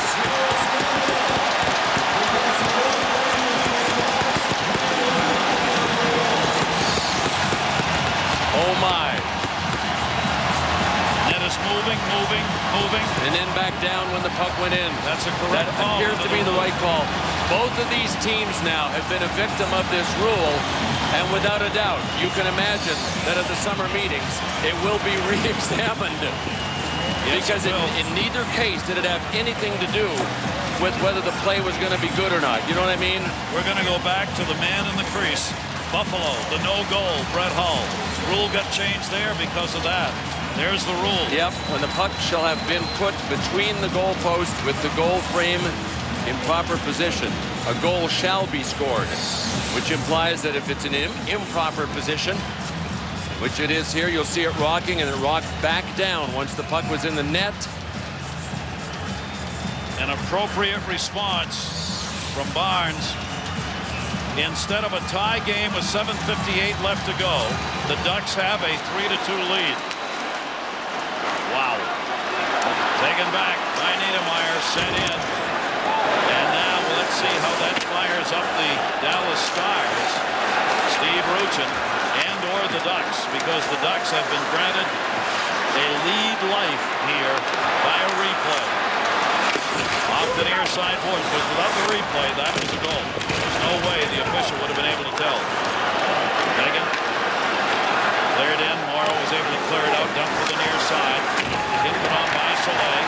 Ruchin behind the net. Morrow on him. Mike Modano trying to dig it out. Modano center, came back to the line, held in Zubov. Zubov a shot wide of the net. Hatcher will move up. The defenseman dropped it. Mike Modano couldn't handle it cleanly as it bounced on him. Taken down. Penalty coming. You knew that was going to happen. Any chance to call a penalty against the Ducks, it was going to happen, and Soleil goes. The potential hero now might have to be outfitted for a set of goat horns, depending on what happens on this power play. I got 2 minutes. 24. Tripping. You're slew-footing them. Right in the... It's not written as slew foot in the rule book. But that's when you get one leg behind the player and then use your stick to pull him over your own foot or leg. Officially tripping. Unofficially slew foot. What's really interesting is that in game 1 in period number 3 of overtime, when Steve Thomas had a goal disallowed because the net just bumped up a little bit, the Mighty Ducks ended up winning that game in quintuple overtime. Let's see if justice is served for the Dallas Stars here. Cleared into the corner, Jason Arnott. This is the 3rd power play of the game for the Dallas Stars. They've not converted. The Ducks have 1 power play goal. Down to 6:52 left. Outdalen dumps it in. The Stars are running out of time, so this power play may be their last best chance. That'll be cleared.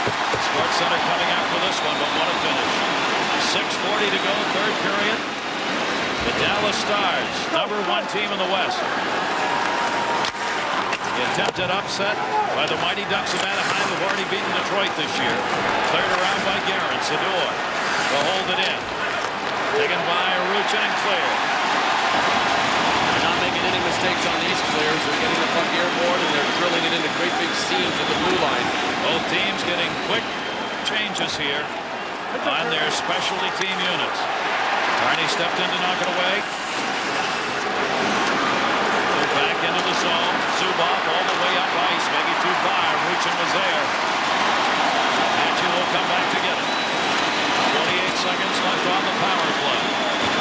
The captain of the Stars playing a point on this power play unit. Backs it into the corner. Barry Lettman giving chase. Lettman reached in, couldn't get it. Haviland had blocked it. Played back up, Niedermeyer. Short-handed, 30 left on the advantage. Sent back in, Paulson. Turco had to come get it. Niedermeyer was right there with him. Left along for Hatcher. 23 seconds left on the Dallas advantage. Chance for one more rush here. Zubov sends it in. Off the far side, Wartsauer hit on Letton. Played by Morrow. Morrow goes back to the point. Zubov some rope. Zubov just will not shoot. Kick into the middle. Look, there's nobody near him. He still won't. Shot, score! Morrow! That one will count, and this game is tied. The hockey gods have spoken. No kidding.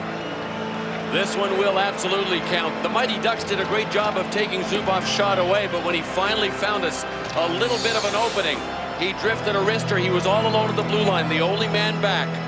The Mighty Ducks went out. Finally, he just was able to miss them, and Brendan Morrow looked like he redirected that with his skate. Oh, don't say that. Well, which will count. You're allowed to redirect. You just can't make a kicking motion towards the goal. They're going upstairs. They are going upstairs. Could the Dallas Stars could the Dallas Stars go 0 for 2 on reviews? Yes, watch. they could. Right skate. No way. That is a perfect redirection, not a kicking motion towards the net. And that is why the rule was written, so a guy could do what Brendan Morrow just did. This is unbelievable. The second goal here within a matter of minutes for the Dallas Stars that would tie the game is under review. Well, if they don't get this review, let's just end the game and give the game to Anaheim. Yeah. A distinct kicking motion That was Brendan Morrow, and that's why the rule was written. To allow a goal like this previously, and the rule was changed a couple of years ago. Previously, that would have been disallowed. But you got to be able to use your skate, and I always thought it was a good rule change, but I certainly did not see a distinct kicking motion there. Did you? No. Gary? No. No, Bill. I did not. I absolutely agree with you. Yeah. Absolutely agree. That allows a player to use his skill. Sure. The skill of being able to get your skate out. There was no kicking motion. It was simply, it was a redirection. Yep. And a perfect redirection. Brendan Morrow said, I just redirected it.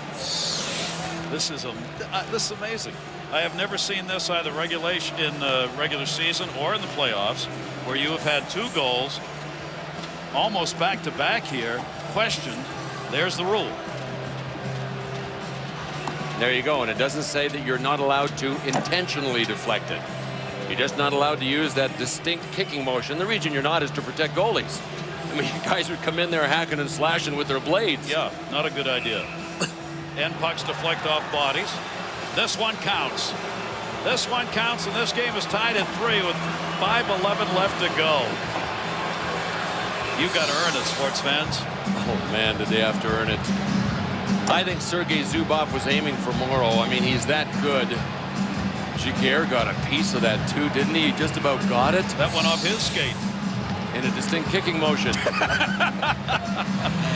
So the power play is converted. 3rd goal of the playoffs picked up by Brendan Morrow. And we are tied at 3-3 with 5:06 left to go. Just a heck of a game. I mean, this is the kind of stuff that'll make you a hockey fan if you aren't already. And if you are, you got to tell everybody you know this is why. Back down the middle, Kapanen, and he didn't miss by much. Cleared away by Ozilin. Chased off on the backhand. Sador knocked it down. Sador held it in. Dumped it down low. Kirk Muller, centering pass. DeMaio behind the net. Chased off on him. He turns to the middle. Here's this line again. DeMaio back for Sador. Sador's shot blocked wide. Chased down Sikora. DeMaio dumps it in behind the net. That's Kirk Muller. Muller pinned up against the boards by Soleil. Left it. Hit put on Paulson. Puck's up against the boards. The goal at 14:49. Morrow's 3rd of this series. Zubov. Modano the assist on the power play. Shot deflected again in front. 4:08 left to go in the 3rd. Game is tied at 3-3. Thomas got it ahead. Ozolin's pass broke up. Both sides were changing. There was nobody on the near side boards. It got deflected away. Good play by Keith Carney, who moved that up ice. Ozolin's centering pass lost Turgeon. Turgeon looking up ahead. He had Claude Lemieux. Lemieux breaking in. Lemieux, the puck, the shot, save made by Giguère.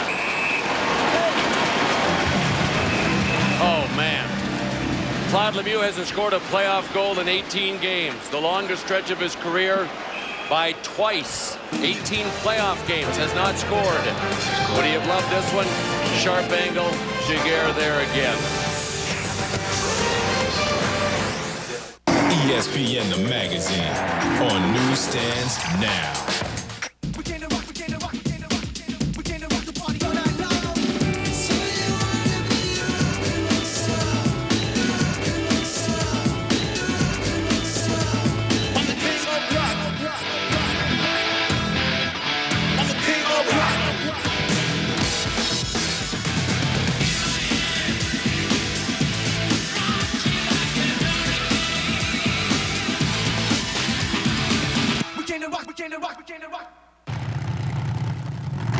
Hey!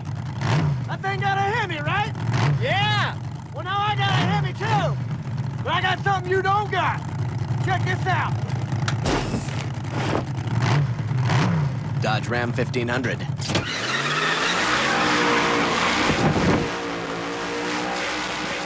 Hemi legend continues.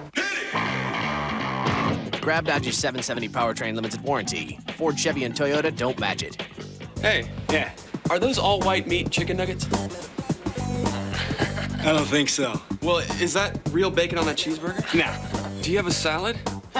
Why settle? At Wendy's, our chicken nuggets are all white meat. Our junior bacon cheeseburger is made when you order it. And our salads are made fresh all day. It's the best 99 cents you can spend. Is anything made fresh when I order it? Dude.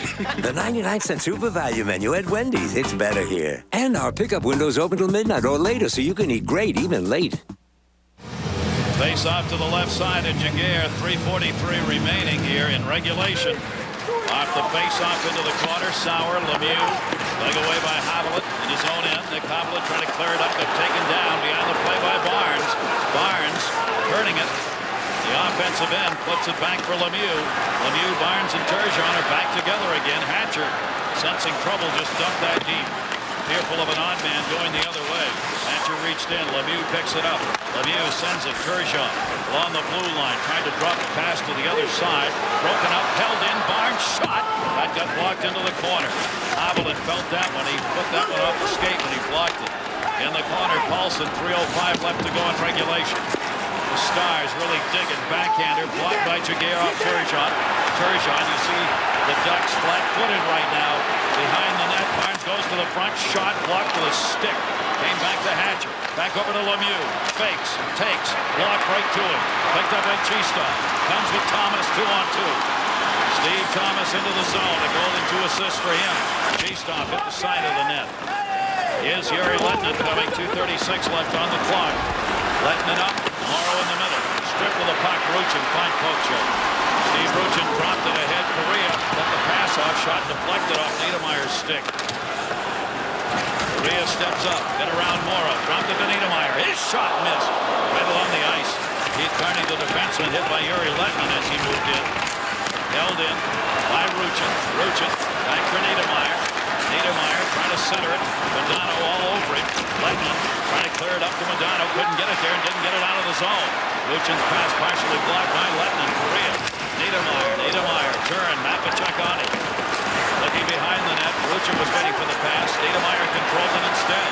1:50 left to go. Behind the net, Ruchin. Correa hit by Hatcher. Ruchin trying to center. Can't get to it. Bounced up in the air. Morrow took a stick to the face. Hanging on near side. Niedermayer, a shot deflected. Morrow gets back up. There's a broken stick in the corner. That's Paul Correa's. Correa without a stick heading over to the bench right now. The Ducks still able to hold it in the zone here with 1:29 left to go in the period. What a battle along the wall. Leclerc had it, held it in. Soleil, another shot up in the air. Turco had to knock it down as it bounced off the boards around for Lettinen. Ducks are changing. Morrow dropped it out, not far enough. In the middle of a line change here. Leclerc moves it in. Leclerc backhander, save, rebound, score! Sanders on the lens!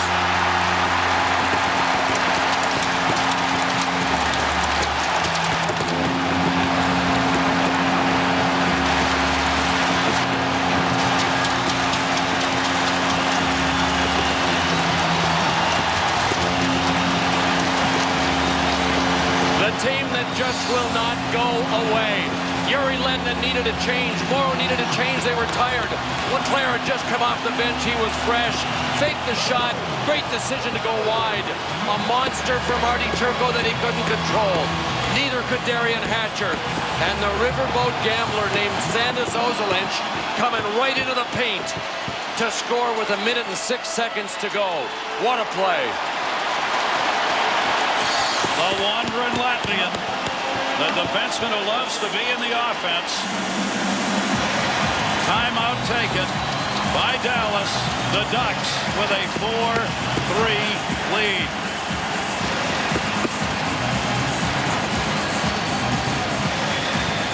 They just will not go away.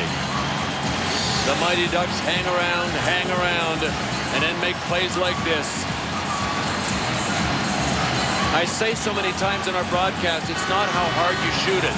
From a sharp angle, you can create problems for the defending team just by getting it into the paint, and that is what happened there. Mike Leclerc, an innocent-looking little backhander that Darian Hatcher could not control, neither could Marty Turco, and Brendan Morrow can only bang the boards in frustration. 1:06 away are the Ducks from becoming just the second team to knock off the number 1 and 2 teams in their conference in the same playoff year. A chance for the first time to go to the conference finals. and defeat the number 1 team in their conference, the Dallas Stars. Niedermeyer sends it in. Turco will go to the bench. 1 minute left to go. As soon as they can get the puck out, Turco will be out. Dumped it through center. Turco's still in there and has to stay. Good play by Steve Ruchin. Picked it out of midair. Over to Zubov. Fans on their feet. Time running out. Up the near side boards. Turgeon into the corner. Turco to the bench. Stars extra skater. Turgeon dropped it back. Zubov looking into the middle. Had it blocked. Paulson turned it out. This is where the Ducks have to put some up-ice pressure. Don't just let Dallas come at you. Zador over to Zubov. The Dallas Stars, 25 seconds away from being eliminated. Moved in by Modano. Sent it around for Turgeon. Kate Carney is there. Carney cleared it out. Bounced off the boards. And it will be straight into the corner. 11 seconds left to go. Never went across the goal line. The perfect clear. Zubov will send it in. The fans telling the story. Modano behind the net. The countdown. The Ducks have beaten Dallas 4-3. They go to the conference final.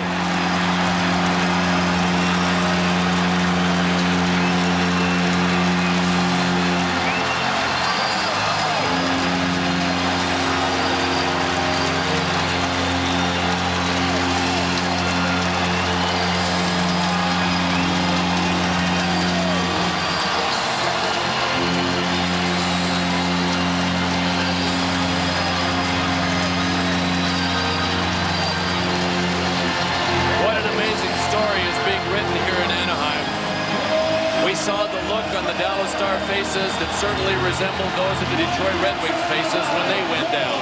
Disbelief. The team that could has the 7th seed in the West, defeating the number 1 seed Dallas Stars. They will play the winner of the Vancouver Canuck Minnesota Wild series.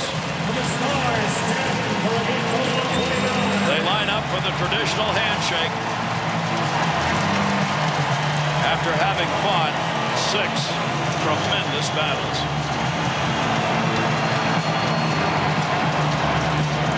And we must point out that they swept the Detroit Red Wings and did not allow Dallas to get them to 7 games.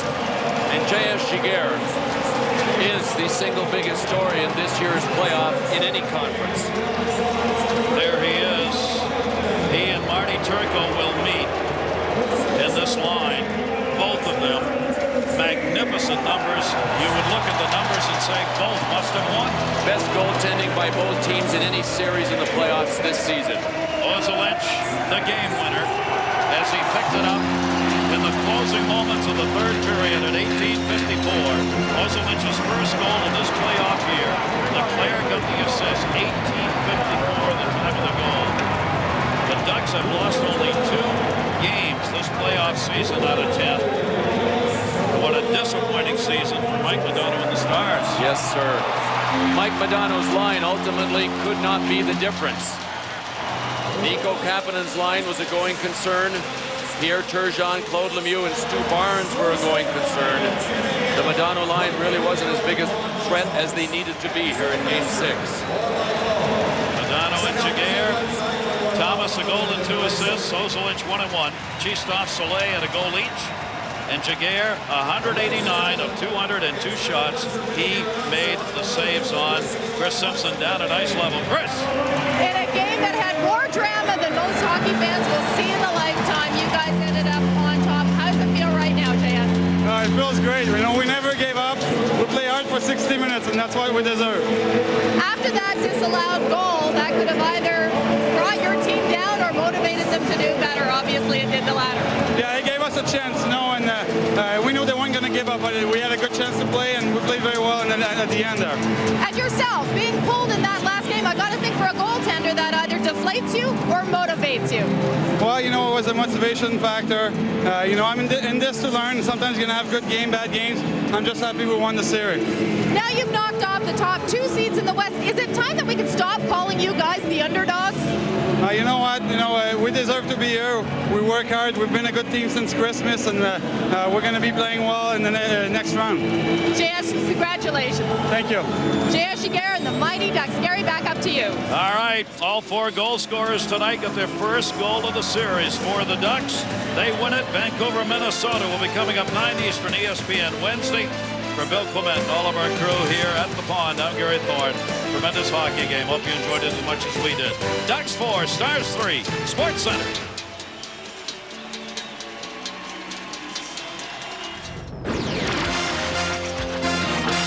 This is Sports Center.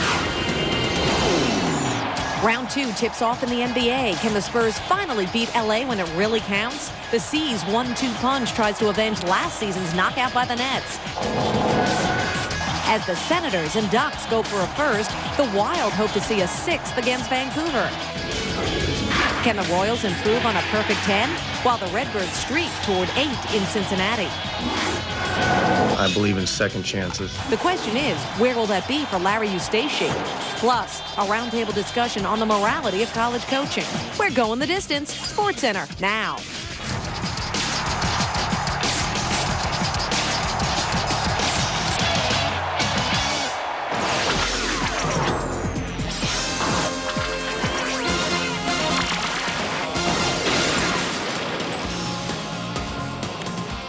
Thanks for watching. Along with John Anderson, I'm Linda Cohn. Ahead, 3 NHL teams with a chance to move on. But first, a series that could signal the end for the rest of the NBA. A lot of folks figure the winner of the Lakers-Spurs series, David Stern, should just show up and give him the trophy. Well, he was there before Game 1 between these two, but he was giving away Tim Duncan's MVP award for the 2nd straight season. Kobe talked about getting swept by the Spurs in the regular season. Doesn't care. For us, it's not a matter of, you know, you swept us here, we swept you there, because our confidence is not going to budge one bit.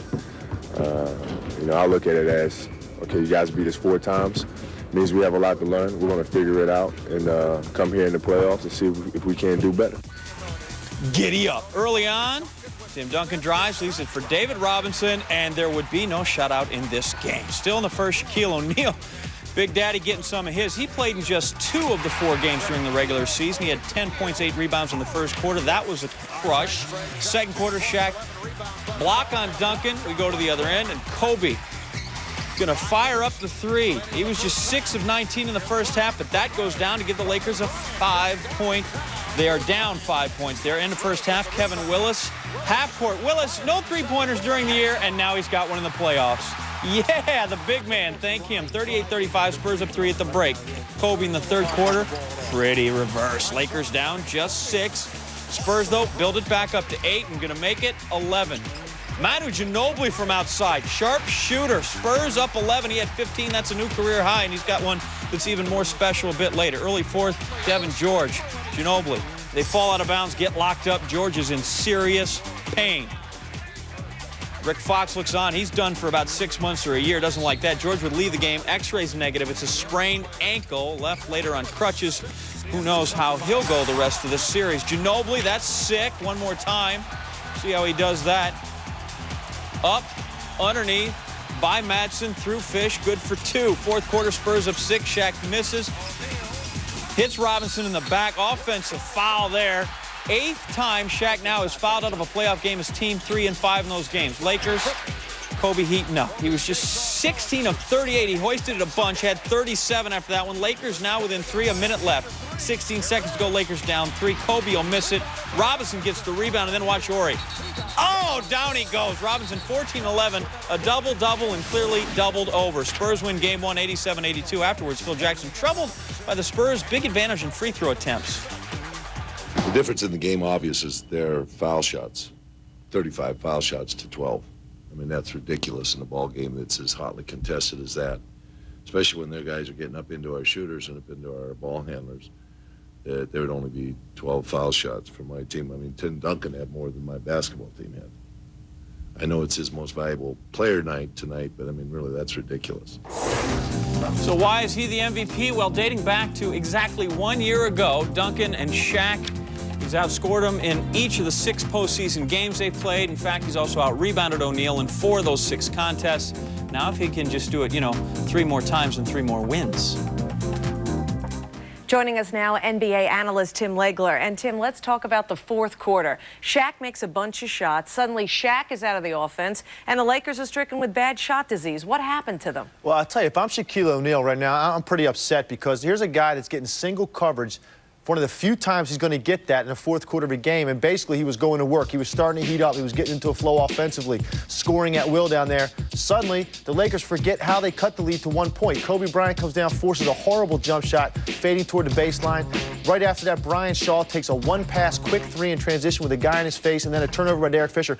Just like that, they let it get away from them. That was their chance after battling uphill all night long. They finally get an opportunity to climb over the mountain, and by going to Shaquille O'Neal in the low post, they failed to do it. The game got away from them right there. And, Tim, more bad news. They lose Devin George with a severely sprained ankle. What does this mean to this team? Well, this is a devastating injury because you've already lost your small forward in Rick Fox, your starting small forward, out for the rest of the playoffs. Now Devin George comes down with a severe sprained ankle. Really shortens the Lakers' rotation. Now, they have no other small forward on their roster. They're going to have to now either play Kobe Bryant at the 3, bring Brian Shaw into the lineup as the 2 guard, or play Robert Horry at the 3 and go bigger with like Madsen and Shaq. Regardless, you're going to be playing guys in positions they haven't been accustomed to playing this year. Not a huge factor offensively because the triangle offense doesn't really matter about position, but on the defensive end of the floor, it's going to be a different story, making adjustments. They can't afford foul trouble. The Spurs came in having lost 8 of 9 to the Lakers. What does this win in the series opener mean to the Spurs up here? It means a lot because they really made the Lakers play an ugly basketball game. The Spurs dominated this game with their defense, and they needed to know that they can do that kind of job on Shaq and Kobe, and they did it tonight. Means a lot. Can they win the series? Still to be decided, but it gives them a lot of confidence. Feeling it's going to be a long series. Game 2 Wednesday night. Tim Legler, thanks for the insight. All right, thanks, Linda. Still ahead inside SportsCenter, they quacked their way through the defending Cup champs. Now, can they do it again to the Western Conference's top team? Those improbable Mighty Ducks are at it again. The Cards game is crazy 8s. The Reds look to walk off from the table. Michael Jordan may be leaving the Wizards altogether, but he won't be going away altogether empty-handed. Not when you can jump like MJ. Here, Jordan's golden parachute. It's decision day in Ames, but was it the right decision? A roundtable discussion on coaching and coaching standards is ahead. Plus, wait until you see some of the crazy stunts these athletes perform in our SportsCenter Top 10. And up next, deja vu all over again for the Celtics and Nets. Will tip off that coverage when SportsCenter returns.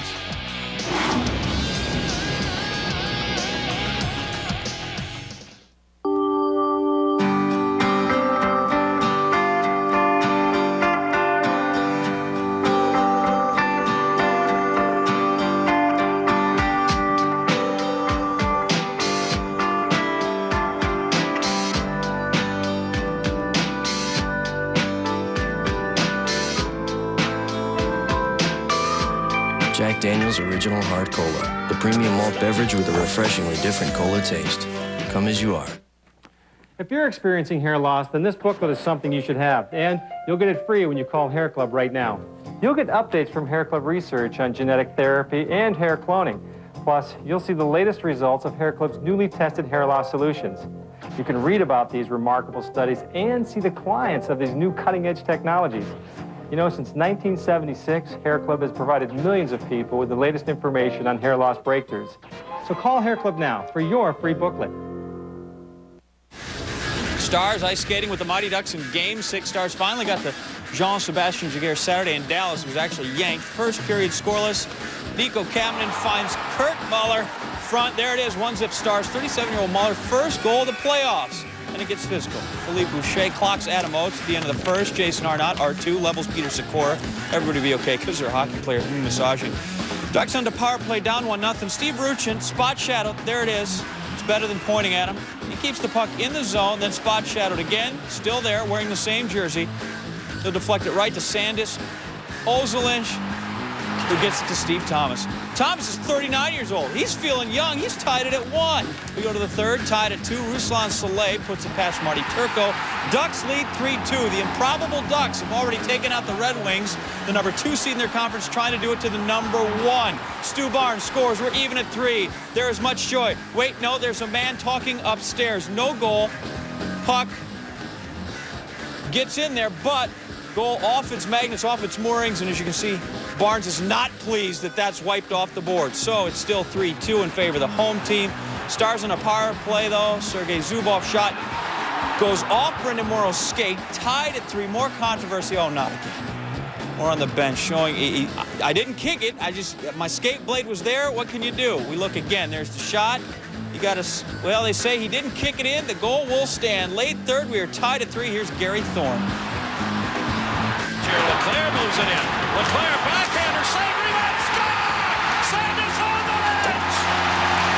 Ducks ecstatic. Morrow disheartened. Ducks win it 4-3. Take the series 4-2. J.S. Jaguar, he's just thrilled. Conn Smythe quality all over again. They take out the number 1 and number 2 seeds in the Western Conference to advance. It feels great. We never gave up. We play hard for 60 minutes, and that's what we deserve. We deserve to be here. We work hard. We've been a good team since Christmas, and we're going to be playing well in the next round. That's right.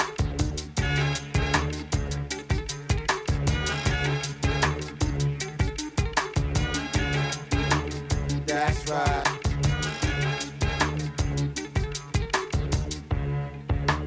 That's right. Been there, done that, don't matter. It's 0-0, said Nets coach Byron Scott when a reporter mentioned the fact the Nets had beaten Boston 6 of the last 7 meetings, including last year's Eastern Conference Final. This year, the showdown is taking place a round earlier, but the same challenges exist, said Boston coach Jim O'Brien. I don't think anybody wants to get in a run and gun with New Jersey. To the Garden State we go. Paul Pierce averaging 26 points, or just about, in this year's playoff. Jason Kidd averaged a triple-double against the Celtics in last year's series. Pierce driving, we put the spot shadow because 3 Nets converge, and the arrow goes on Walter McCarty. Smoke from a distant fire. McCarty 4 or 6 from 3-point range. Later in the first, Kidd getting his mates involved. Off the miss. This was the strength in New Jersey against the Celtics, who like to shoot, but when they miss, they get caught. Ask Kenyon Martin, who had 21 points in 31 minutes of foul trouble as well. Pierce still drawing attention. 4 Nets on Pierce. As he drives through the lane, we've got the arrow on McCarty again, left open for you-know-what. Walter McCarty, 14 points when it forced Celtics in double figures. Nets down 1. McCarty, though, loses the ball. 15 turnovers for Boston. Kidd, the bounce pass ahead to Richard Jefferson.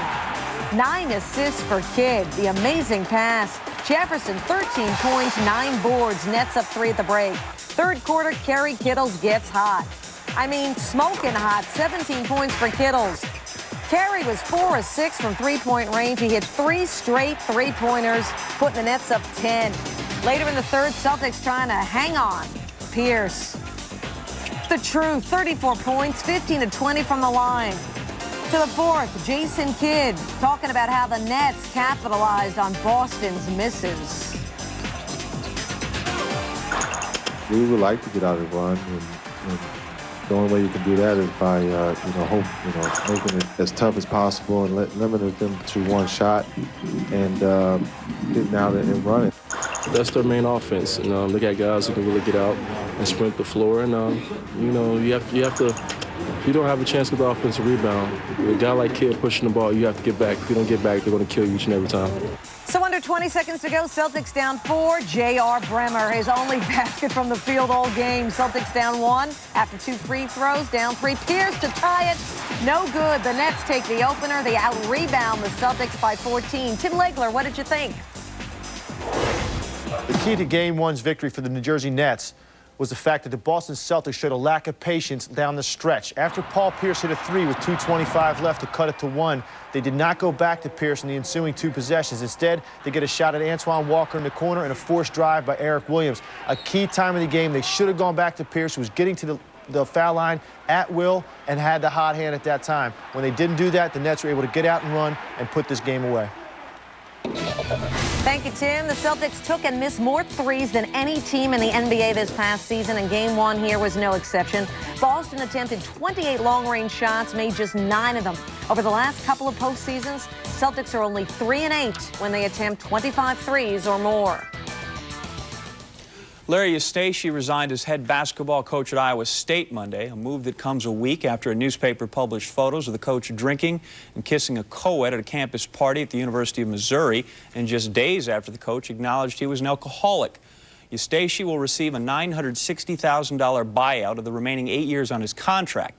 That includes university health benefits to treat his disease over the next year. The school says it now considers the matter finished. Eustachy says his coaching career is not. We believe accepting his resignation will bring resolution to a very difficult issue. This decision is in the best interest of the university, of Mr. Eustachy, and the entire Iowa State University family. We need to end this, folks. We need to end it. President Jolfries is not the problem. Bruce Vandervelde is not the problem. I've created this situation, and I'm holding myself totally accountable. And we move on. And I'm really looking forward to being a much better husband and a much better father. And I'm not done coaching. I will coach again. Iowa State will now go to work on hiring Eustachy's replacement, with Creighton's Dana Altman the leading candidate. Altman previously coached in the conference at Kansas State. Wyoming's Steve McClain, an Iowa native, also expected to get a call. Meanwhile, in Alabama, the Crimson Tide search for Mike Price's successor has brought Dolphins assistant Mike Shula to the top of the list. Shula, 37 years old, a former Tide quarterback, met Sunday with the school's president and athletic director. Shula said, quote, "I love Alabama just like everybody else that ever played there, and that's really all I have to say." He's never been in charge of the whole show, but AD Mal Moore said head coaching experience will not be mandatory, as it was when he was searching 5 months ago. Later on SportsCenter, from false resumes to NCAA violations to campus parties, a discussion on the current state of college coaching with Andy Katz and Ivan Maisel. Is the scandal of a few tainting all? Why and if we should expect better? Winning a 20-inning game, the NL Central leading St. Louis Cardinals highly recommended that marathon against the